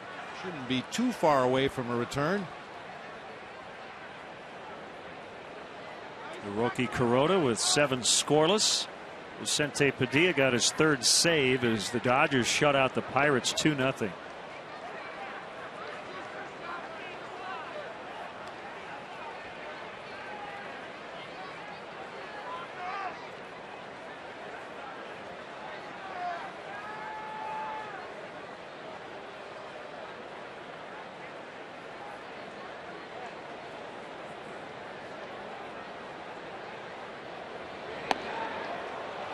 That's ball 4. Third walk issued by Garza. Brings up Rasmus.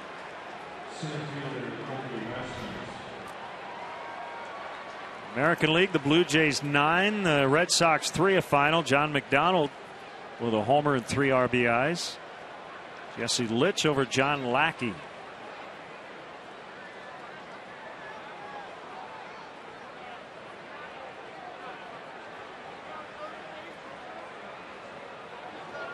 Former Cub Kevin Gregg got his 7th save as Baltimore finished off Seattle 4-2. Jeff Samardzija is up in the bullpen.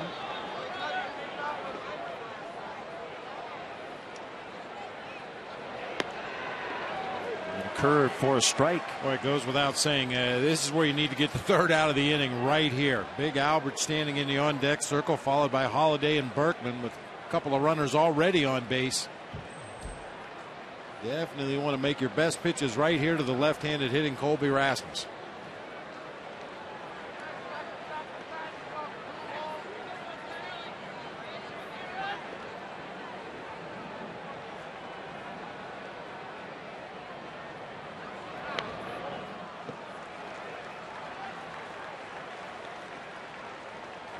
Brandon Inge with an RBI triple in the top of the ninth.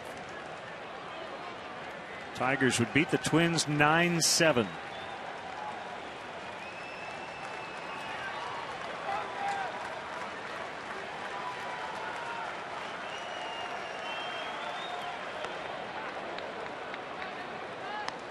It's 5 in a row now for Detroit.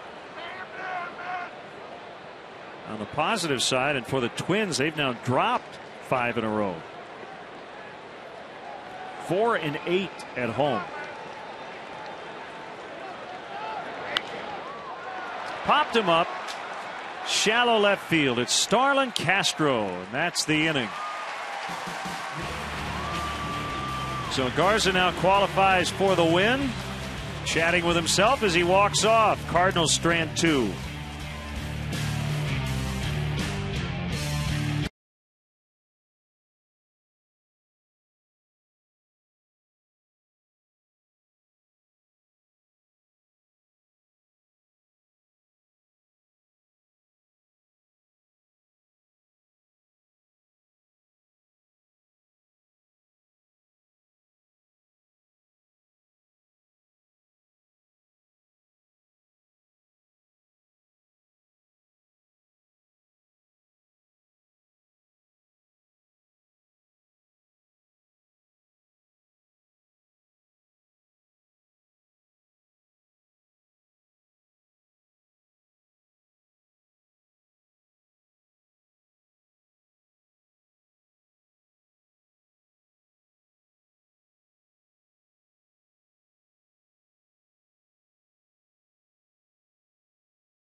Probably the hottest team in pro baseball.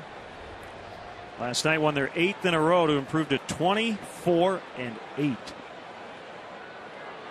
getting it done. 2 6-game winning streaks in the most recent 8-game streak. Called strike on Carlos Pena as we start the Cubs' 5th.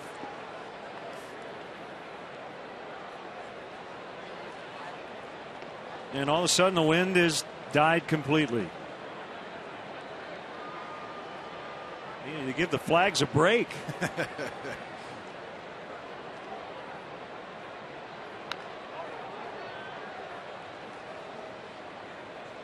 Jeff Samardzija continues to get loose in the bullpen, which would lead us to believe that Matt Garza's done after 5. Probably not a bad idea after the long delay.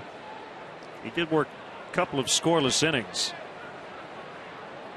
But now that he can qualify for the win, looks like Mike Quade might dip into the bullpen for the rest of the night.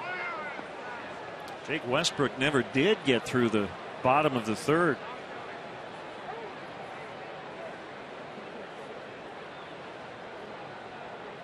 I have put on my jacket and taken it off about 5 times tonight.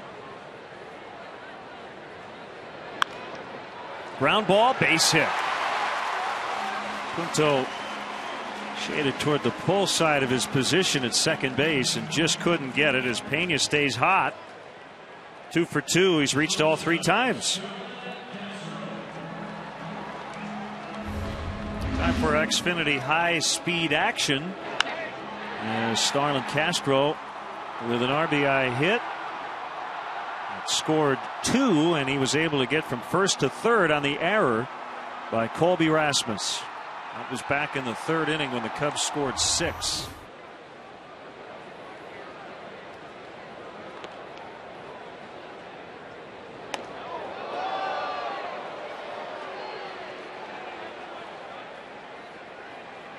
And it has to drive Bobby Dernier, the Cubs' first base coach and base running instructor, just absolutely crazy to see his runners looking back over their shoulders, they're rounding bases. And that's why we put base coaches out there. I mean, it's one thing when the play's in front of you to watch what the outfielder's doing, but when you have to look all the way back over your shoulder to see what's going on behind you, it has to slow you down. Pick up the coach, he'll tell you what to do.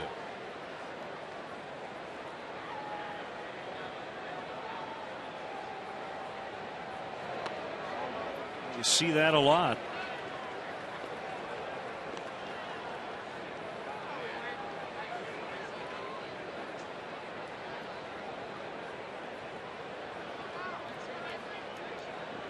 There's Bob Dernier at first, Devon DeJesus across the way at third. Franklin's 2-1 to Castro, smacked out in the right center. He's 3 for 3. Pena makes the turn. He'll score easily. That ball all the way to the vines. Castro to third. It's a triple.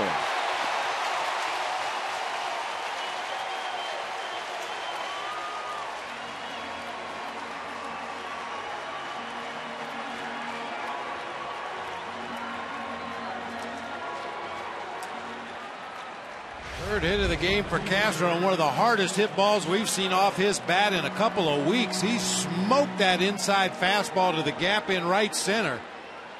Pena had a great read right off of the bat. He knew that ball was going to get down for sure, and when it squirts through all the way to the wall, Pena's able to score from first. And Castro sliding in with a triple. Like he picked up his base coach that time. Soriano with a blooper. Shallow center, base hit. Castro in. It's 8-1.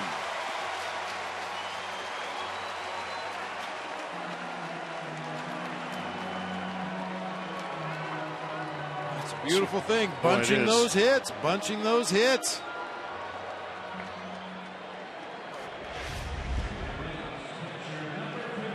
Get a lot of traffic on the bases and have runners in scoring position. You don't have to square it up to drive the guy home. There's a little floater out into shallow left center field. Castro waited to see it down on the grass before he came home. That's pouring it on. It's been a while Cubs haven't had too many of these types of games. That ball hit hard. Berkman can't get it. That'll roll to the wall for Coy Hill. Soriano will score. Coy Hill to third with a 3-base hit. Second triple of the inning.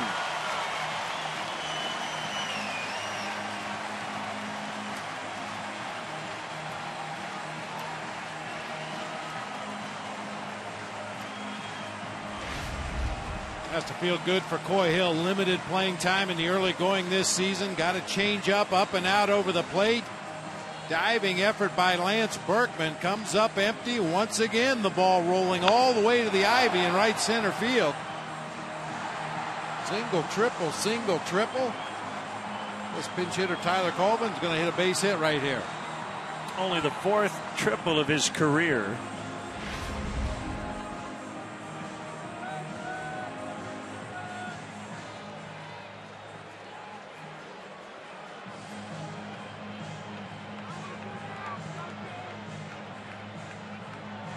The struggles of Ryan Franklin continue. A decent chance Colvin will stay in the game with the Cubs up 9-1. Just to get him a couple of extra at bats. Try to get him going. Although this is the kind of night the regulars don't want to come out. Everybody's swinging the bats well. Yeah. Got that cha-cha line going up to the plate.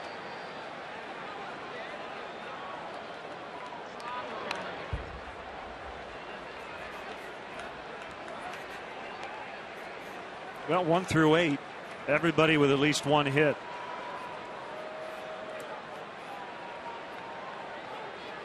Five guys with at least 2 hits, 14 in all.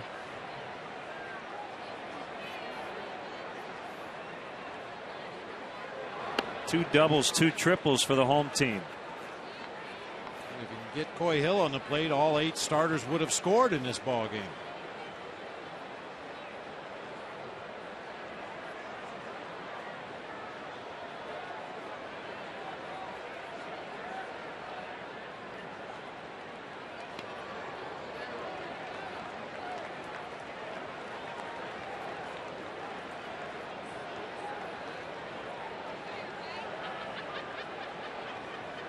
Single, triple, single, triple to start this 5th inning.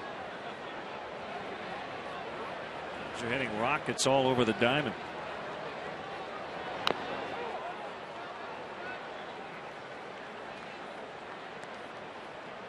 And for Franklin, his struggles continue. He's given up a boatload of base hits this year, 14 in just over 9 innings of work before the outing tonight.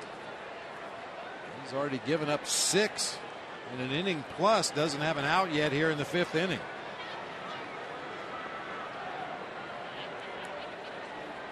Big leg kick. And that one off the catcher Laird.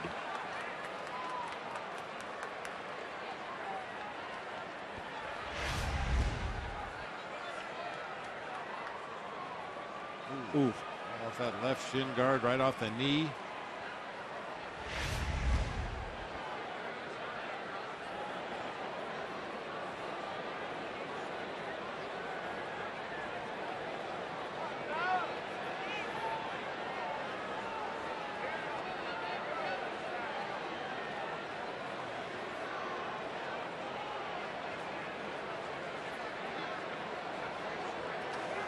Laird has given every sign he could give. Franklin shook them all off.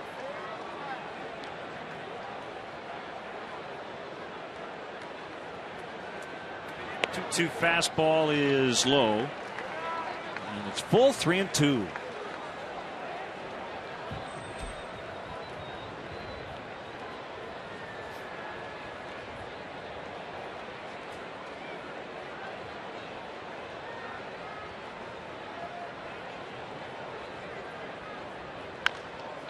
Chopped up the middle. Terry will field behind second. Run will score. Colvin thrown out.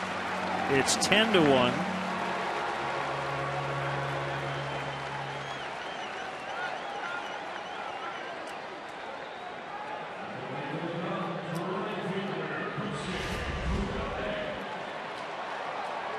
Chops that ball off the dirt out in front of home plate, sending it up the middle of the field where Terrio gets to it in time to get the out, but Coy Hill crosses the plate. All 8 starters for the Cubs, position players, have scored a run in this game and have a hit.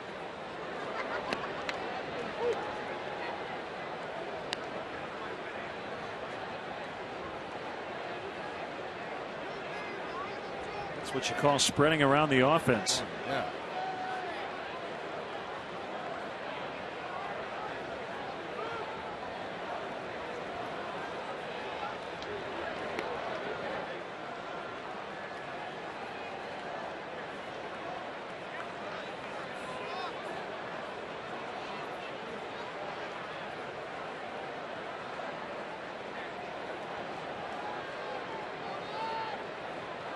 Bases cleared, 4 runs in here in the 5th.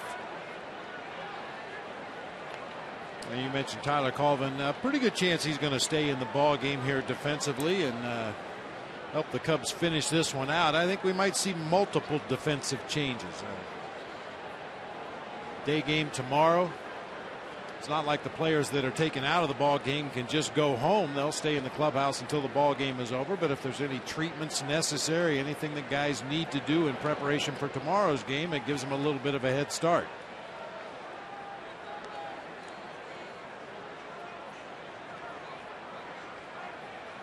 Not to mention the fact that some of the bench players for the Cubs haven't seen much playing time lately.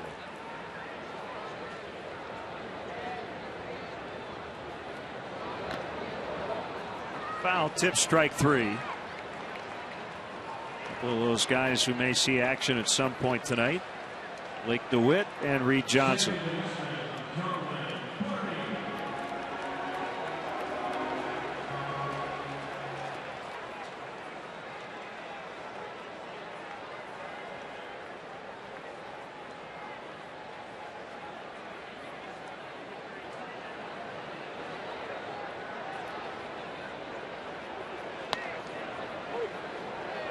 Heater for a strike.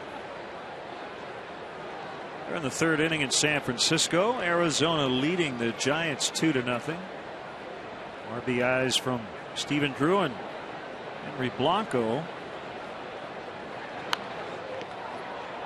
Armando Galarraga against Jonathan Sanchez in that one.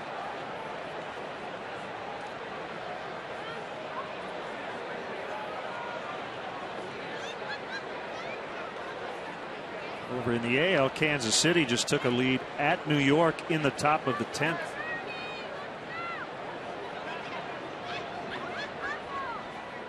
RBI double by Jeff Francoeur. Fly ball right field. It's Lance Berkman reaching up and hauling it in. 4 spot for the Cubs on 4 hits, including 2 triples.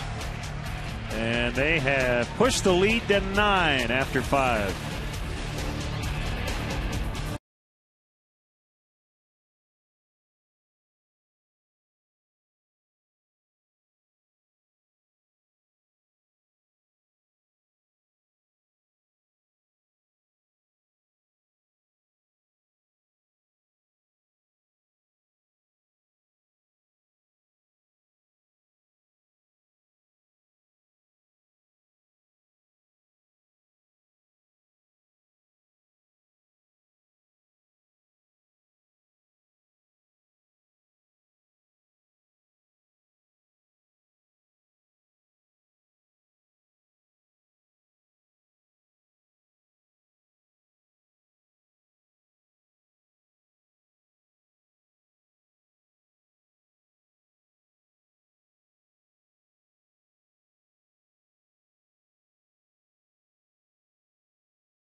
And Jeff Samardzija will do the pitching.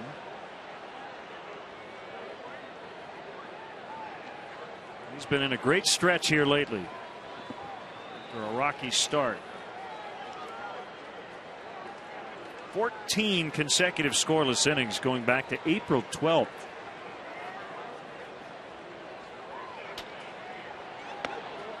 High for ball one to Albert Pujols. Alan Craig is on deck. He's going to bat for Matt Holliday. He'll get the rest of the evening off.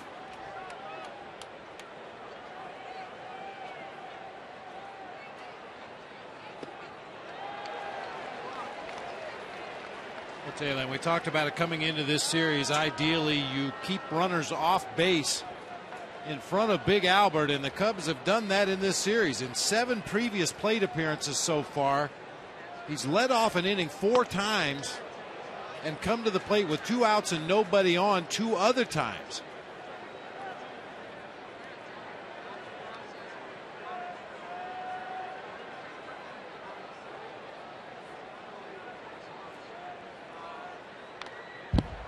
Just got a piece of it, 2-2.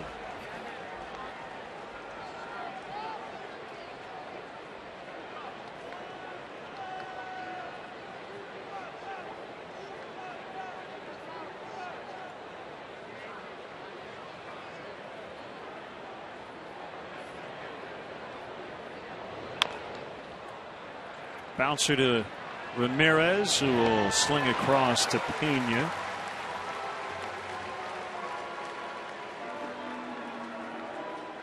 Tomorrow, recap Game 6 of the Bulls-Hawks playoff series with Bulls post-game live on Comcast Sportsnet.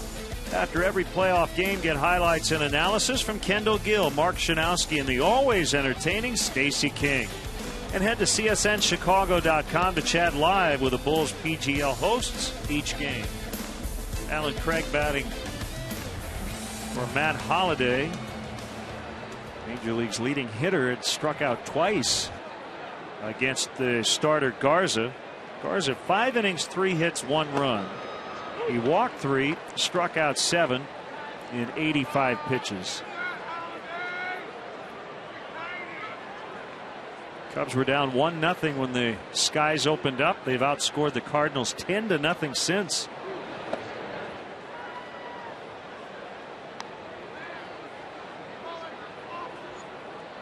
I'll tell you, Len, I'm sure if you asked Matt Garza, he'd say he had another couple of innings in him at least tonight. But I think this is absolutely the right move to pull the plug on him at 85 pitches, save some bullets for his next time out.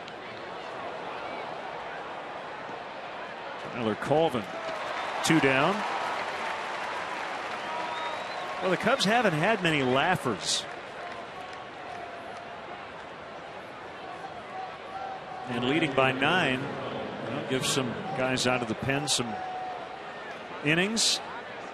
As we mentioned, Tyler Colvin will get a couple of at bats. We may see some other starters come out.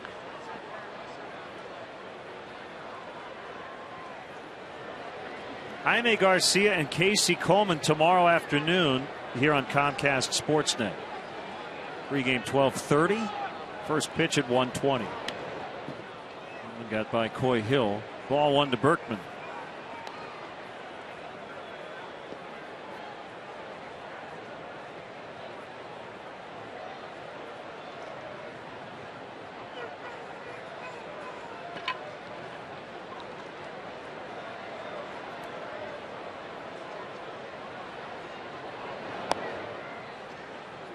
Two and 0 as that fastball missed.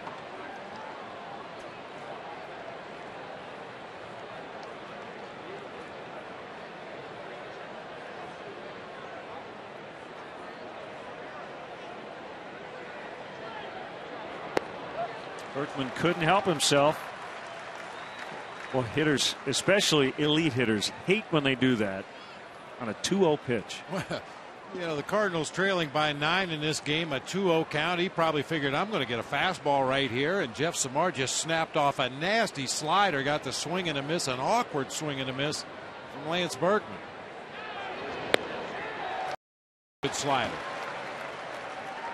I think that's been the biggest reason for Jeff Samardzij's recent run of really good outings. He's been able to throw that slider close enough to the strike zone to get hitters to offer at it. At times it takes a really good sharp late break. At other times it doesn't break much at all, but it's enough off speed to get hitters out in front.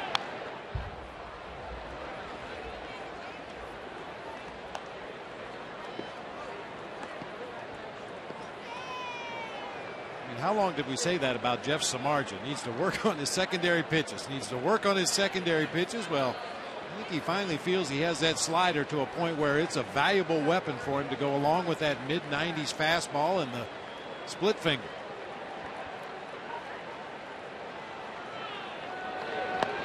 There goes the bat and almost hit Gerald Laird on deck as Berkman strikes out. Not much has gone right for the Cardinals tonight. Samardzij with a 1-2-3 6th. Cubs lead 10-1.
Saloon at 481 Peterson Road in Libertyville to win prizes. Enjoy Coors Light and watch the Northsiders take on last year's champs. Be there Friday at Austin's in Libertyville. Craig remains in the game and left after pinch hitting for Holiday. Ryan Franklin in his third inning of work.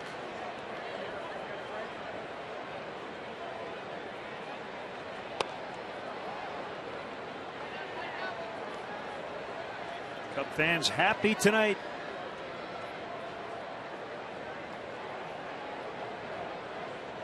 Cubs in pretty good shape to set up a rubber match tomorrow. The Cardinals, after a 2-6 start, have gone 19-9. They have not lost a series in their last 8. They lost their first 3, but have not dropped a series in a month.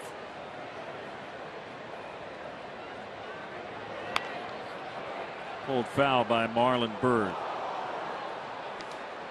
Tony La Russa, recovering from shingles, flew back from Arizona to St. Louis today after undergoing tests at the Mayo Clinic yesterday. And La Russa will miss the remainder of this road trip, which will finish up in Cincinnati over the weekend.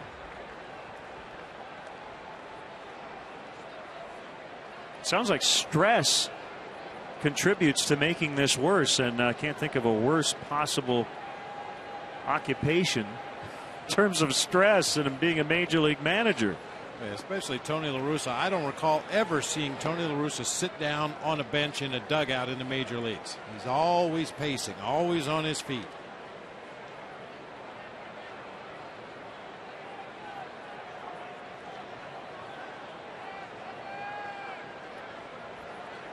Well, needless to say, there are some things in life that are a lot more important in the game of baseball, and Tony's accomplished so much in this game. A surefire Hall of Famer when he decides he's had enough. But your health has to come first. 2 hits for Bird. I'll bring up Jeff Baker, who bats for Ramirez.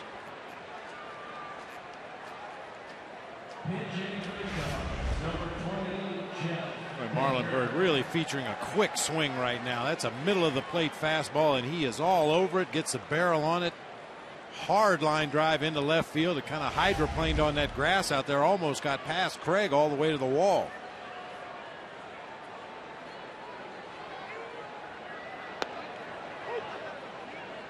Pretty good chance Jeff Baker will be in the lineup somewhere tomorrow against a very tough lefty, Jaime Garcia. Garcia will go into that start 4-0 with a sub-2 earned run average. Casey Coleman coming off his best start of the year. He's 1-2. You mentioned the numbers for Garcia also in his 7 starts, 2 complete game shutouts.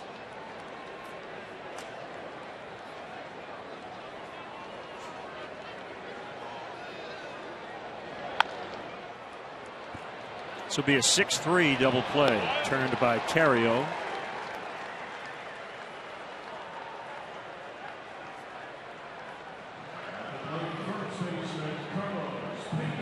Watch Comcast Sportsnet game replays on demand with Xfinity TV from Comcast.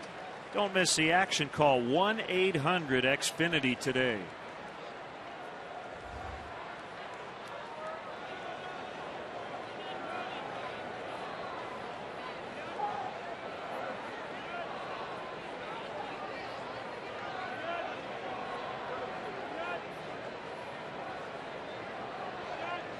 Big night for Pena. He has a go-ahead RBI, 2-run double to make it 3-1. That was in the 3rd inning.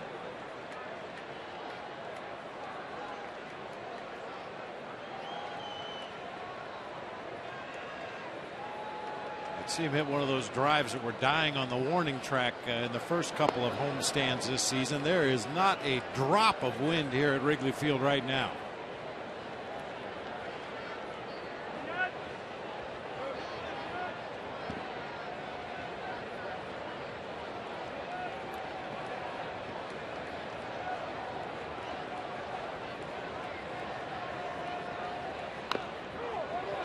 That one off his foot.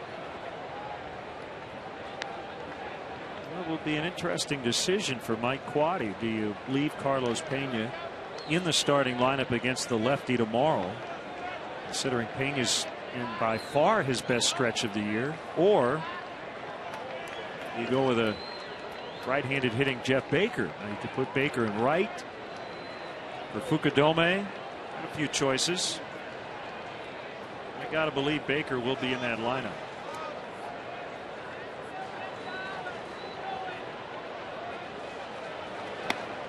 Now that is a tough decision. Is it better for Carlos Pena to stay in the lineup against a tough lefty when he's swinging the bat well, or would that set him back?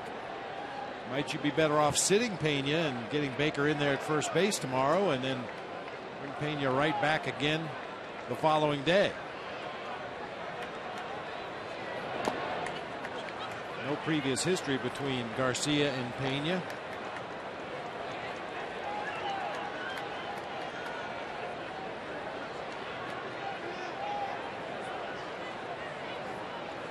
They've gone to the 11th in New York after the Royals took the lead in the top of the 10th. Curtis Granderson with an RBI single in the bottom of the 10th, so it's 3-3.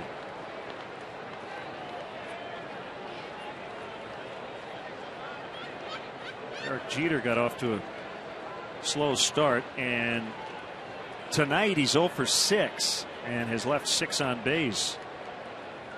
Was starting to get it together 8 hits and 2 homers over his previous 3 games. Swing and a miss to end the inning. We'll head off to the 7th. All Cubs here in the middle game. They lead the Cardinals 10-1.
Collinsworth will break down the game and preview the Cubs' next matchup immediately following the game right here on Comcast Sportsnet, fans' best friend. Our good friend Pete Vanaken, the Dean of Peoria Baseball. As Jeff Baker stays in to play third, Pete will conduct the 7th inning stretch. I think his son Rocky now runs the Peoria Chiefs, and Dutchie Carey will join him.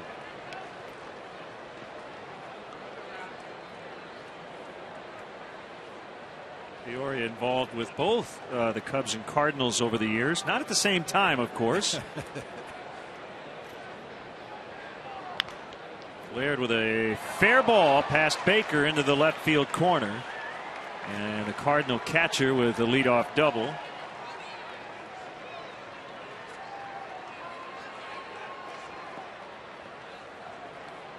When Giovanni Soto wants Chicago's best prime steaks, he heads to Harry Carey's Italian Steakhouse in Chicago, Lombard, or Rosemont. Call 773-HOLY-COW or visit harrycareys.com today.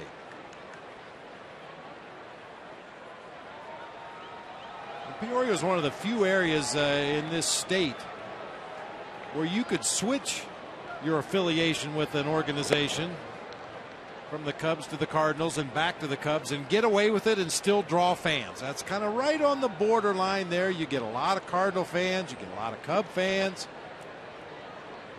and that Peoria franchise has done tremendously well regardless of which organization they represent. 2-0 to Punto. Bob, while we have an opportunity, we should talk a little bit about Doug Davis, the veteran left-hander who will join the Cubs rotation on Saturday against the Giants. He signed a minor league contract earlier this year. He's kind of on the slow track to get to this level. He's been about a .500 pitcher throughout his career. He's battled a lot of health adversity, including thyroid cancer in 2008. He actually was diagnosed when he was with Arizona, made 2 regular season starts before having the operation. Punto walks. He's a very slow worker. I mean, Steve Traxel-like slow. But he can be effective. He throws strikes. Got a good changeup. And he had elbow surgery last year, so this will be his first appearance in the major leagues since. Well, and he knows his own strengths and weaknesses. We talk a lot about guys that work across the top of the strike zone, and even though Doug Davis is not an overpowering pitcher, he knows if he works that mid to upper 80s fastball across the top of the zone, he'll get a lot of swings and misses, a lot of foul balls, a lot of pop-ups.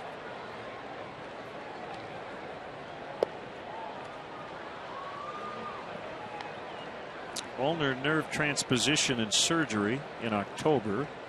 8 starts for Milwaukee last year, went 1-4, and this will be his first outing since July 9th.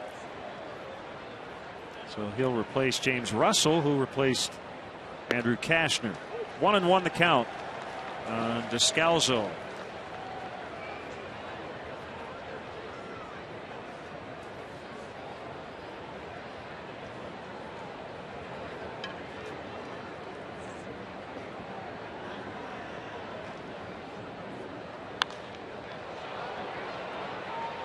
Tyler Colvin makes the catch, runners holding.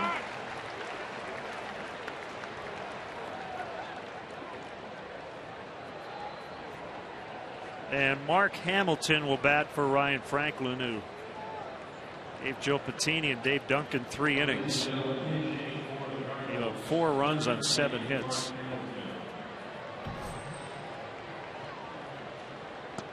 Right-hander Mitchell Boggs will pitch the bottom of the 7th.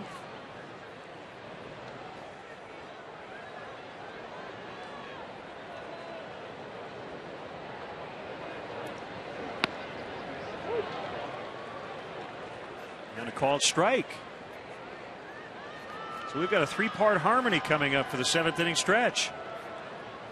Pete and Rocky Vanaken and Dutchie Carey. I got a feeling I know which one has the best voice. Oh yeah. Yeah, we know. And the last name ain't Vanaken.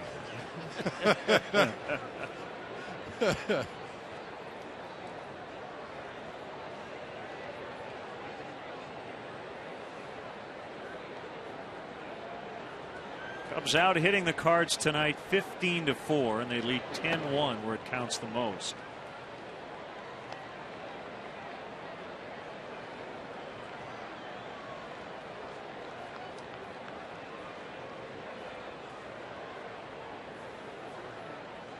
Well, there was a stretch for Doug Davis. 2004, 12-12 with Milwaukee. Following year, 11-11. Year after that, 11-11. Seemed like he was the epitome of a 500 pitcher. Soriano will make the grab. 2 down. 13-game winner in 2007. So we'll see what he can give the Cubs here coming up on Saturday. A 13-game winner may not sound impressive, but when you consider he did it for a very undermanned Arizona Diamondbacks ball club, that is impressive. Over 200 innings, 4 different times.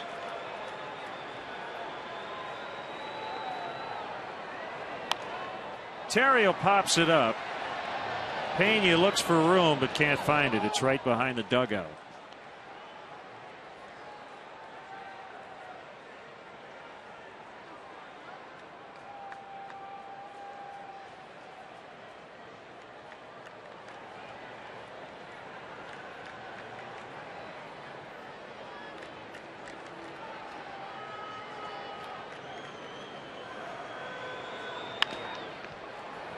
Castro will throw to second late, and the bases are loaded.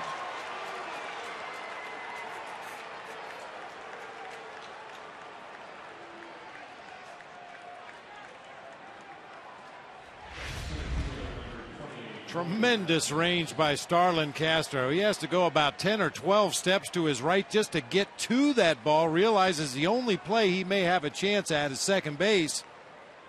A good hustle by Nick Punto to beat that throw on to Darwin Barney as he stretches out like a first baseman trying to get the out. Brings up Rasmus, who's 0 for 3.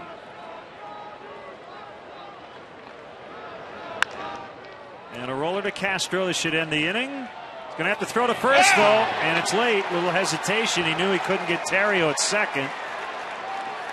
And the Cardinals get their second run. Call that.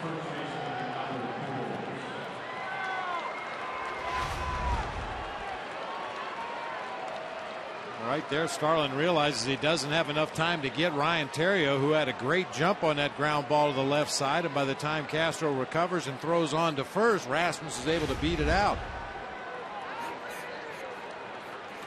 It's an infield hit for Rasmus.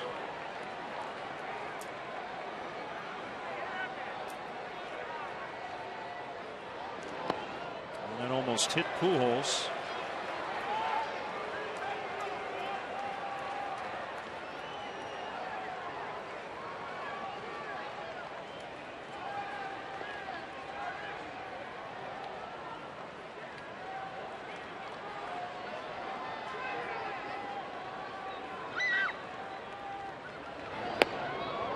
Missed again, 2-0.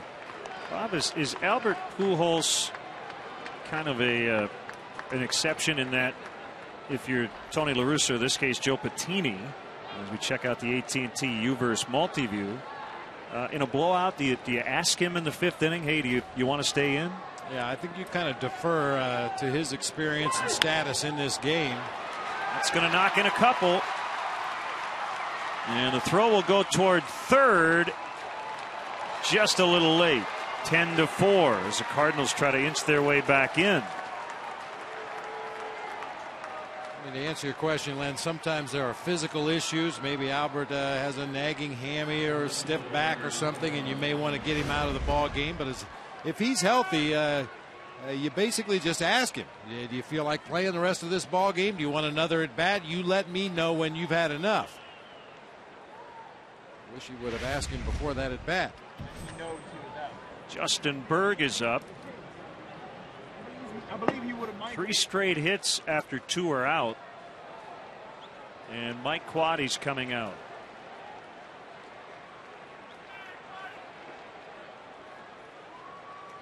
So Samardzij's scoreless streak ends after 15 innings. As Mike Quaddy asks for Justin Berg, it's the Verizon call to the pen. Cubs leading 10-4. Cardinals still batting in the 7th.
Talking during the break, Bob, Samardzija, an inning and 2/3. Berg trying to put out the fire here in the 7th inning. I know Mike Quaddy would prefer to avoid having to use one of his top 3 relievers if he doesn't have to tonight.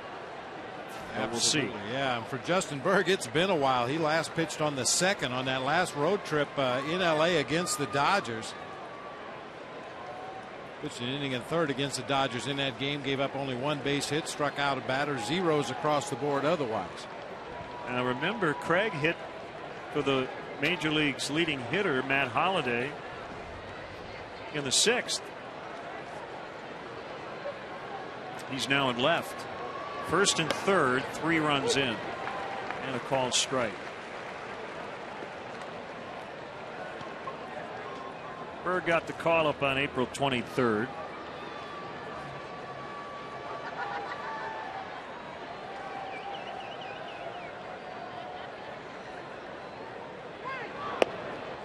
Inside 1-1.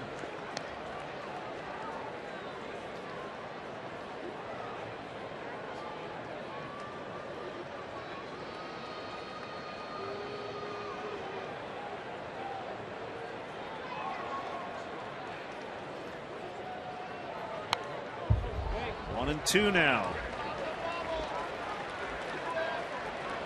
At this point in the ball game, the Cubs are more than willing to trade an out for a run right here. They're playing very deep. Normally in double play depth, you would see all the infielders playing about 3 steps shallower and the middle infielders cheating closer to second base, but everybody playing back. The Cubs just looking for an out right here.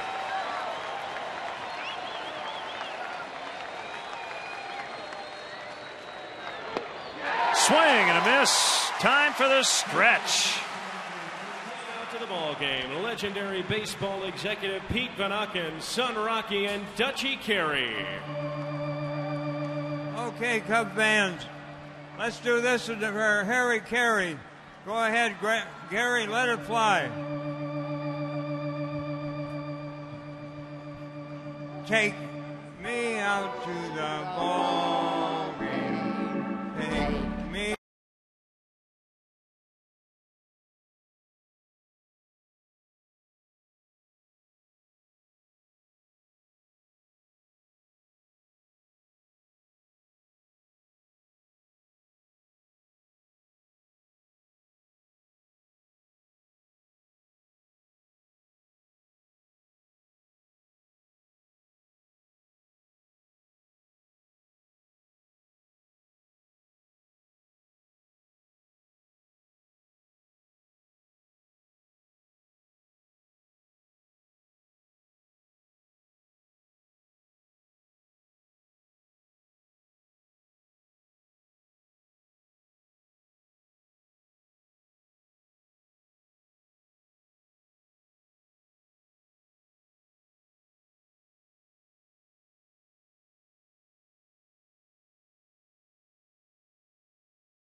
Tyler Green is into play right as well. And we have legendary baseball executive Pete Van Auken with us in the booth. Honored before the game tonight. Pete, always a pleasure to see you. Thank you. Welcome back to the home TV booth where your good friend Harry Carey worked for so many years. Well, I was privileged to be up here many, many times, and it was always a thrill. And I think Harry's up there saying, "You hot dog, you're going to ruin my reputation. Get out of there." No, not at all. You know, he's very proud of you. And well, we've had a great relationship, and I tell you guys, I just am overwhelmed with the treatment the Cubs have given me. With Ricketts and Crane Kenny and Jim Henry and O'Neary Felita, our boss, and Randy Bush, the whole group. I'm just humbled by the way this program they put together for me, and I just got to say, you know, they give me a lot of credit, but we got a great staff. My son Rocky's just done an outstanding job in Peoria with Ralph Converse and our whole staff of good young people that work hard and are very dedicated, and we try to take care of the players, and we even provide places to go fishing for the parents. I know that for a fact. Well, that's why I was going to ask Bob to give us the Peoria scoop, having spent a lot of time there when his son Michael was a Peoria Chief. That ball is rolled into center, and that's the third hit for Starlin Castro tonight. Rather, fourth hit for Castro. Well, Len, as you know, I've talked about it many times over the years as we get a look at the ceremony on the field before the ball game today. A number of the players that spent some time in Peoria. Yeah, that was just outstanding. I don't know what to say. I'm just so humbled and overwhelmed when Crane Kenny called me and told me he wanted to do this, and I said, well, I just do what we're expected to do down there, and we love to take care of the kids all these years, and we try to take care of the parents when they come to town and make everybody feel comfortable. And I want the kids to say the best place they played in their career was Peoria, Illinois. So I just can't thank the Cubs enough. I don't know what to say. I keep repeating myself over and over, but it's just so overwhelmed me that I can't just thank them enough. That's all. Well, and you provide such a wonderful experience for the fans too, Pete. I mean, I've talked about it many times on our telecast. When the Cubs are on the road, if you get a hankering to watch a ball game, head on down to Peoria, because I guarantee you they'll have a great time. And as you said, get to see the stars of the future down there. That's right. And we got some good young players, and those guys that we got, Michael Brentley coming up, and some great players at Tennessee, and we got some good young players in Peoria, and I think in the future you're going to see a lot of real quality players come up through the farm system. I think Laneri Felita and Tim Wilkins have done an outstanding job in their scouting and signing these players, and I think the future through the farm system for the Cubs look very bright right now. I would totally agree with you, Pete.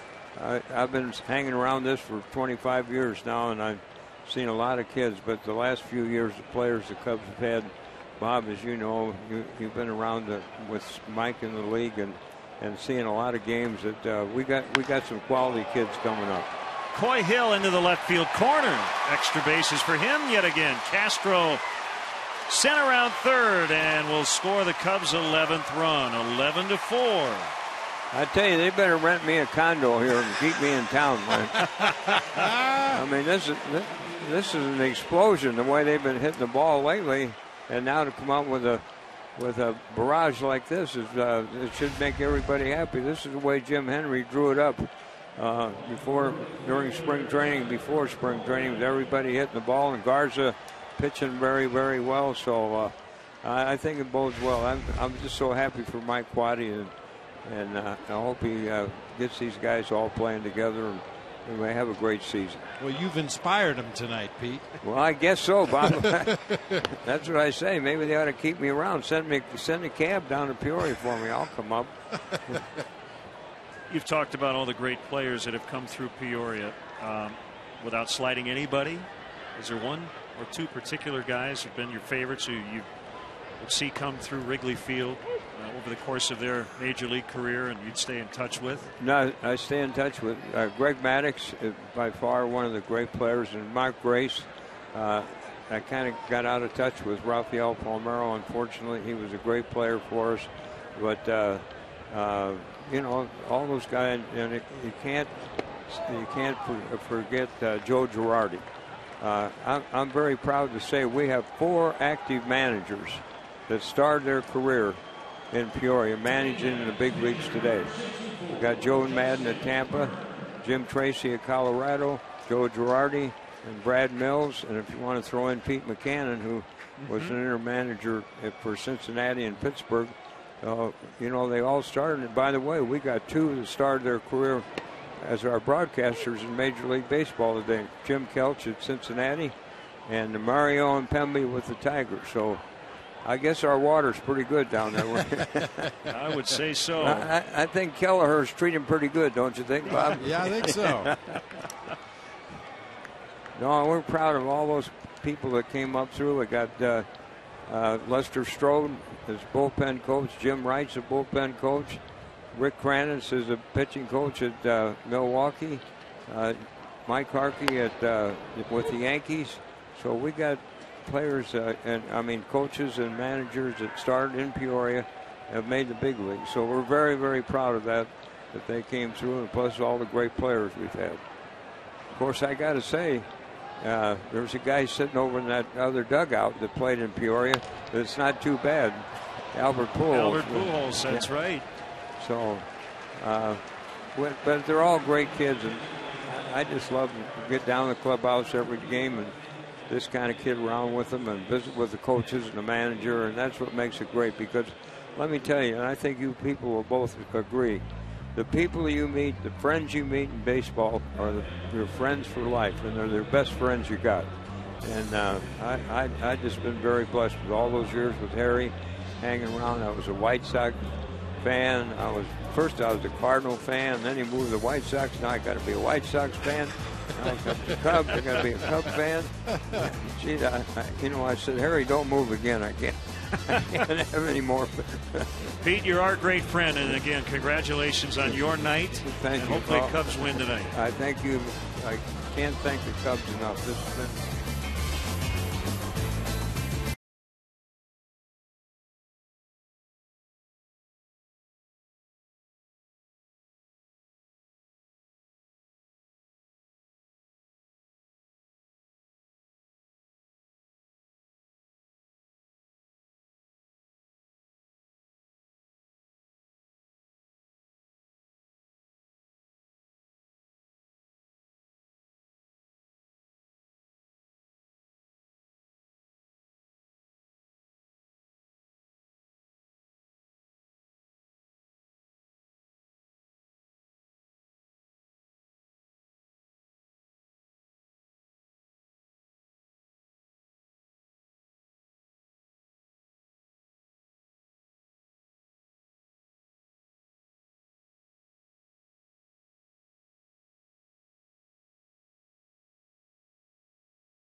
Justin Bird continues on. Thanks so much to the Vanakans, Dutchie Carey, for stopping by. And Pete is a Midwest baseball icon. I think that's appropriate to say. Well, Lennon, I got to go back to that top half of the seventh inning when I was talking about the Cubs not worrying about turning a double play with 2 outs in the inning. I was a little distracted. I'll tell you, Dutchie's still a real good-looking lady. You're right. And we tell her every time she comes up here, this is her booth too. And it's always great to see her back at Wrigley Field. I lost my train of thought there for a moment. Boy, Pete Vanaken, I'll tell you what, we were fortunate enough to have him in here for half an inning, but if you ever get an opportunity to sit and talk baseball with Pete Vanaken, you will hear stories like you have never heard before. He's seen it all. He's done it all.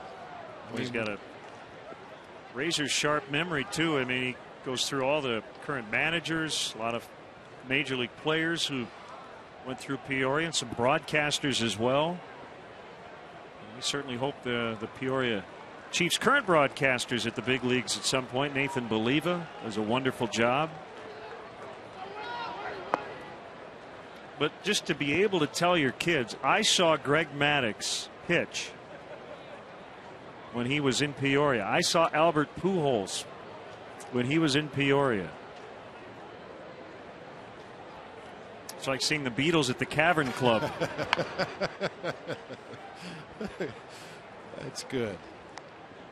First at bat for Tyler Green, now playing right.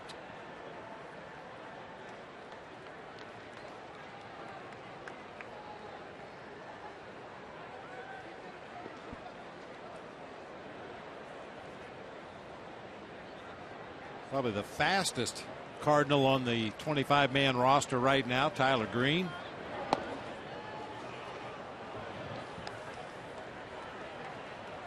Very limited playing time for him in the early going, only 40 at bats on the season.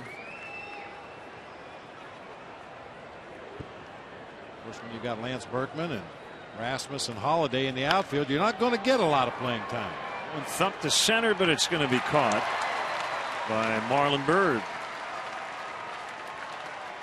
Graduation days at Wrigley Field are back on Wednesday, June 1st and Monday, June 13th. Graduates in attendance can participate in a pregame parade and will receive a gift certificate, or a certificate rather, commemorating the spectacular event. It's a perfect gift for the graduate in your life. For more info and to order tickets, visit Cubs.com/graduation and enter coupon code GRADUATE or graduate, however you prefer, to take advantage of this special offer. Noun or verb doesn't matter. Yeah. And Same spelling. Len's going to throw in a gift certificate. I knew gift and certificate were in that paragraph. I just happened to put them together.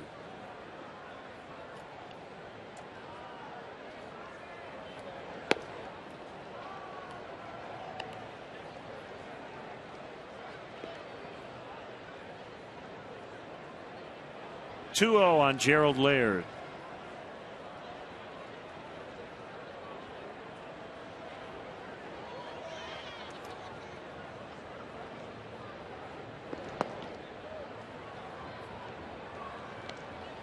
Bad news for the Oakland A's.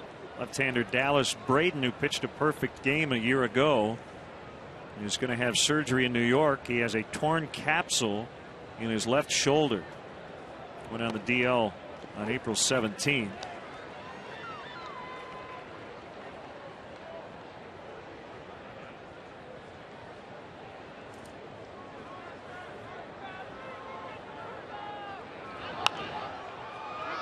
Foul pop back to the seats. 3-2.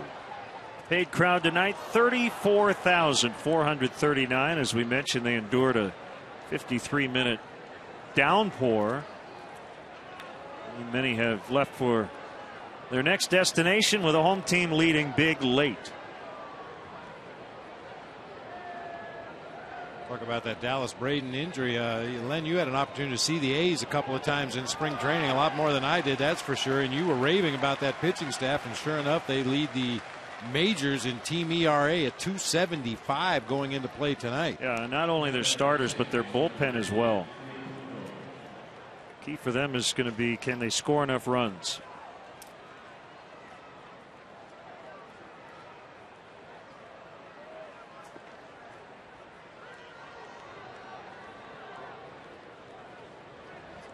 Second strikeout for Berg. Ball one to Nick Punto.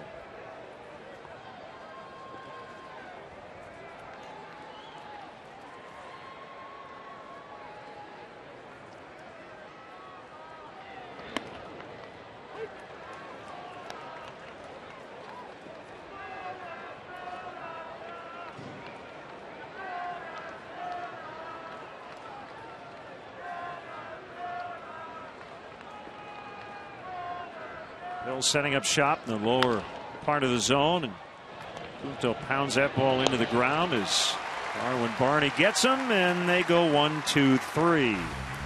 We go to the last of the eighth. All Cubs tonight, 11-4.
Setup roll last night with a scoreless 8th.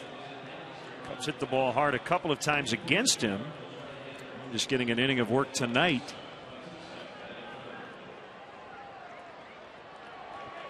John Jay has also entered. He's in right. Ryan Theriot done for the night as Tyler Green goes from right to short.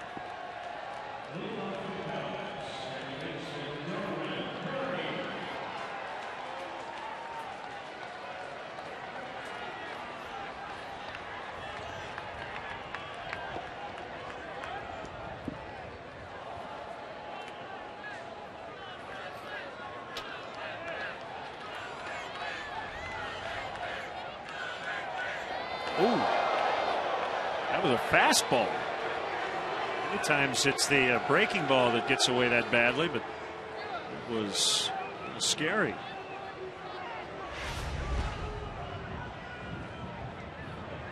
Oh, boy, I'll tell you what, that is scary, but what a textbook job by Darwin Barney to get out of the way of that fastball, up and in. Turned his body away, pulled his head down into his shoulders, used that ear flap in the back of the helmet to protect himself, and was able to get completely out of the way.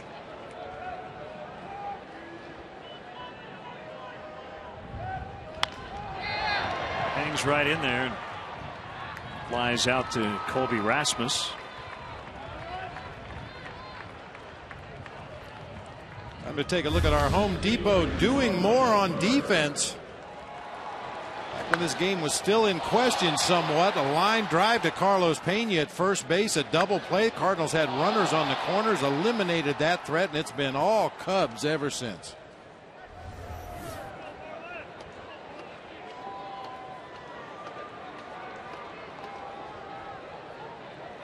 Bird extending his hit streak to 12 games. Punto for out number 2. Partners sleep fast. It's really near 11 o'clock. We've got a 1:20 start tomorrow. Sean Marshall is in the bullpen. Not sure if Casey Coleman and Jaime Garcia are still here. The times that starting pitcher's told, if you want to head home and rest up, do so. I got to believe they are both long gone. I think I might just hit in the cage tomorrow, partner. Skip BP. I got you.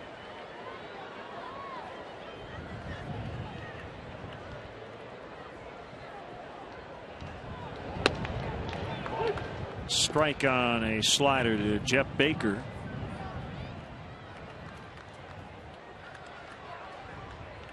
Kansas City did beat the Yankees 4-3 in 11. Game-winning RBI, Eric Hosmer, sac fly. Quick 1-2-3-8, then we'll head to the ninth. Cubs 11, Cardinals 4.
Three outs to go. Sean Marshall will try to get them. Facing Descalso, Hamilton, and Jay, all left-handed hitters. One strike.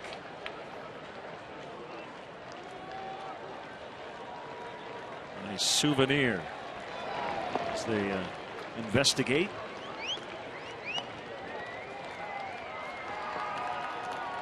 Hey, we got the band back together. It's been a busy spring for our production crew. Producer Bob Albrecht in that chair tonight. Our director Dave Turner, our associate producer Tamara Anderson, Christine Charbonneau, our stage manager in the booth, our technical director Joe Vinci, our tech managers Mark Harper, the senior executive producer of Comcast Sportsnet, Jim Cornell Jr. Great work by our entire crew, especially those who got drenched tonight.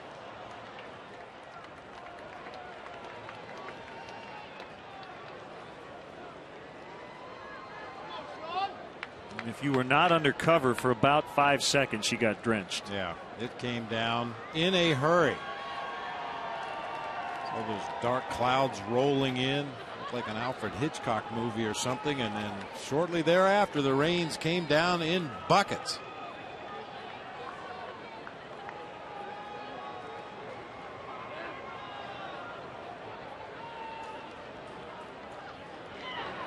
It's kind of an oddity for Sean Marshall to get an opportunity to face back-to-back left-handed hitters. Normally opposing managers pull the ripcord and get as many righties in there against Sean Marshall as possible, but because of the circumstances here tonight, there are no other options. That's a leadoff walk to Descalso.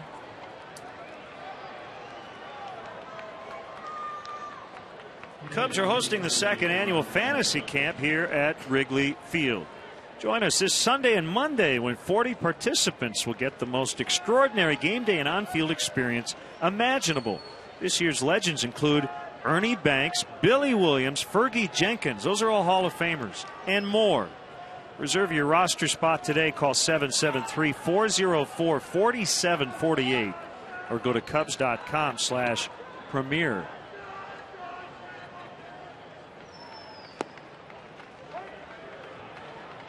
Ball one to Mark Hamilton.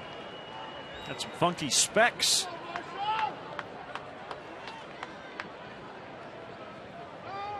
Have to check him out tomorrow, see if he's got the shades on. That looks like the kind of glasses that you pop that nose piece out and you can change those lenses to different colors depending on the conditions. I wore those in shop class.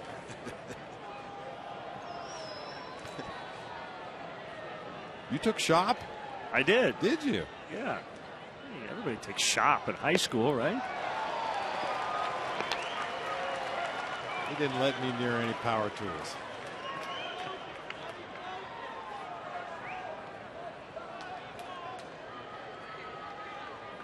Sean Marshall maybe a little bit rusty. He has not pitched since the first game of this homestand against the Cincinnati Reds. Been 5 days. He's trying to find that strike zone now.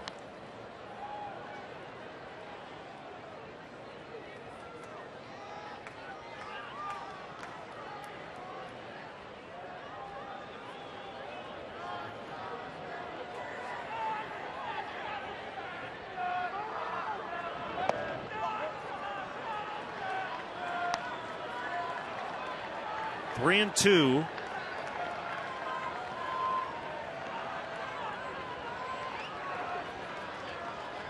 Cubs with 30 hits in this series.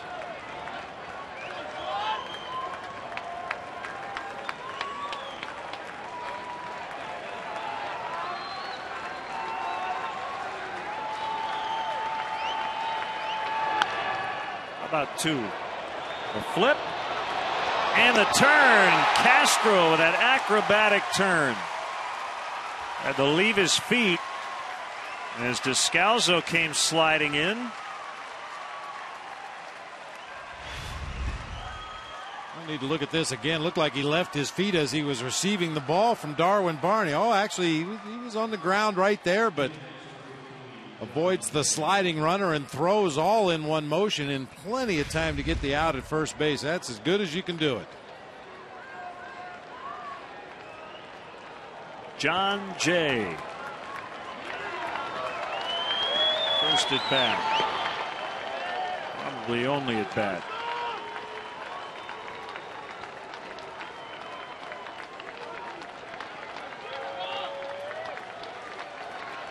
Marshall's 1-0 pitch. A little wide, 2-0. I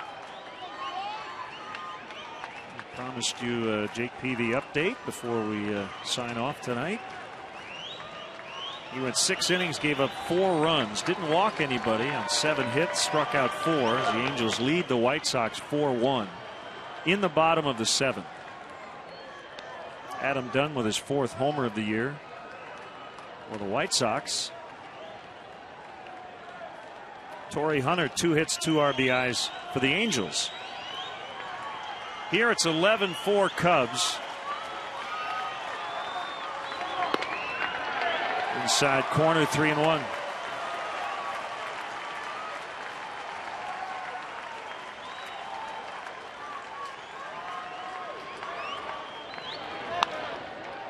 That's going to drop for John Jay.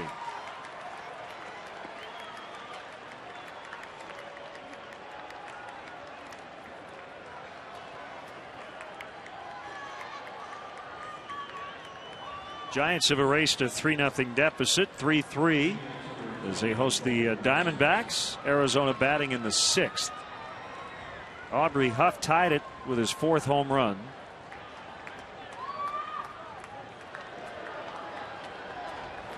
They did get Andres Torres and Mark DeRosa back off the DL yesterday.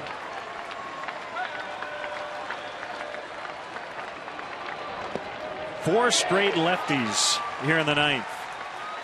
1 strike on Colby Rasmus. Yadier Molina is on deck.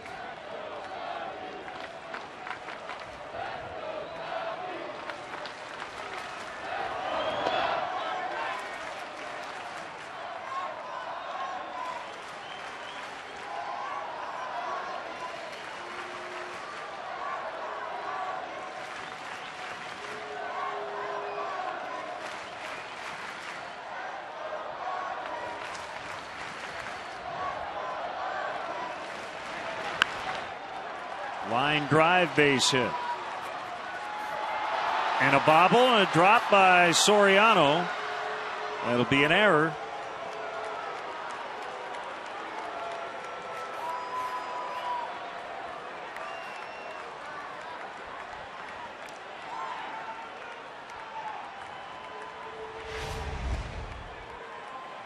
He even backs up to try to play the big hop.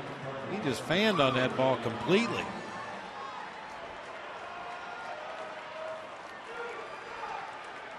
So Molina will take the pinch hit at bat.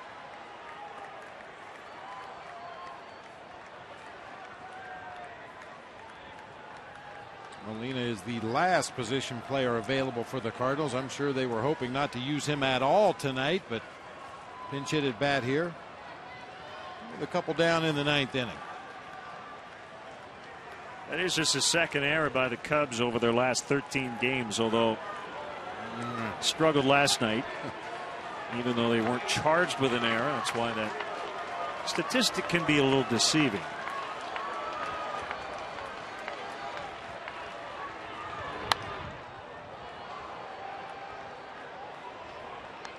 But remember, the Cubs with 11 runs tonight, but they also had 2 guys thrown out at the plate. A huge offensive output for the home team. You hope they saved a little for tomorrow against Jaime Garcia, who's been very stingy on the mound for the Cardinals.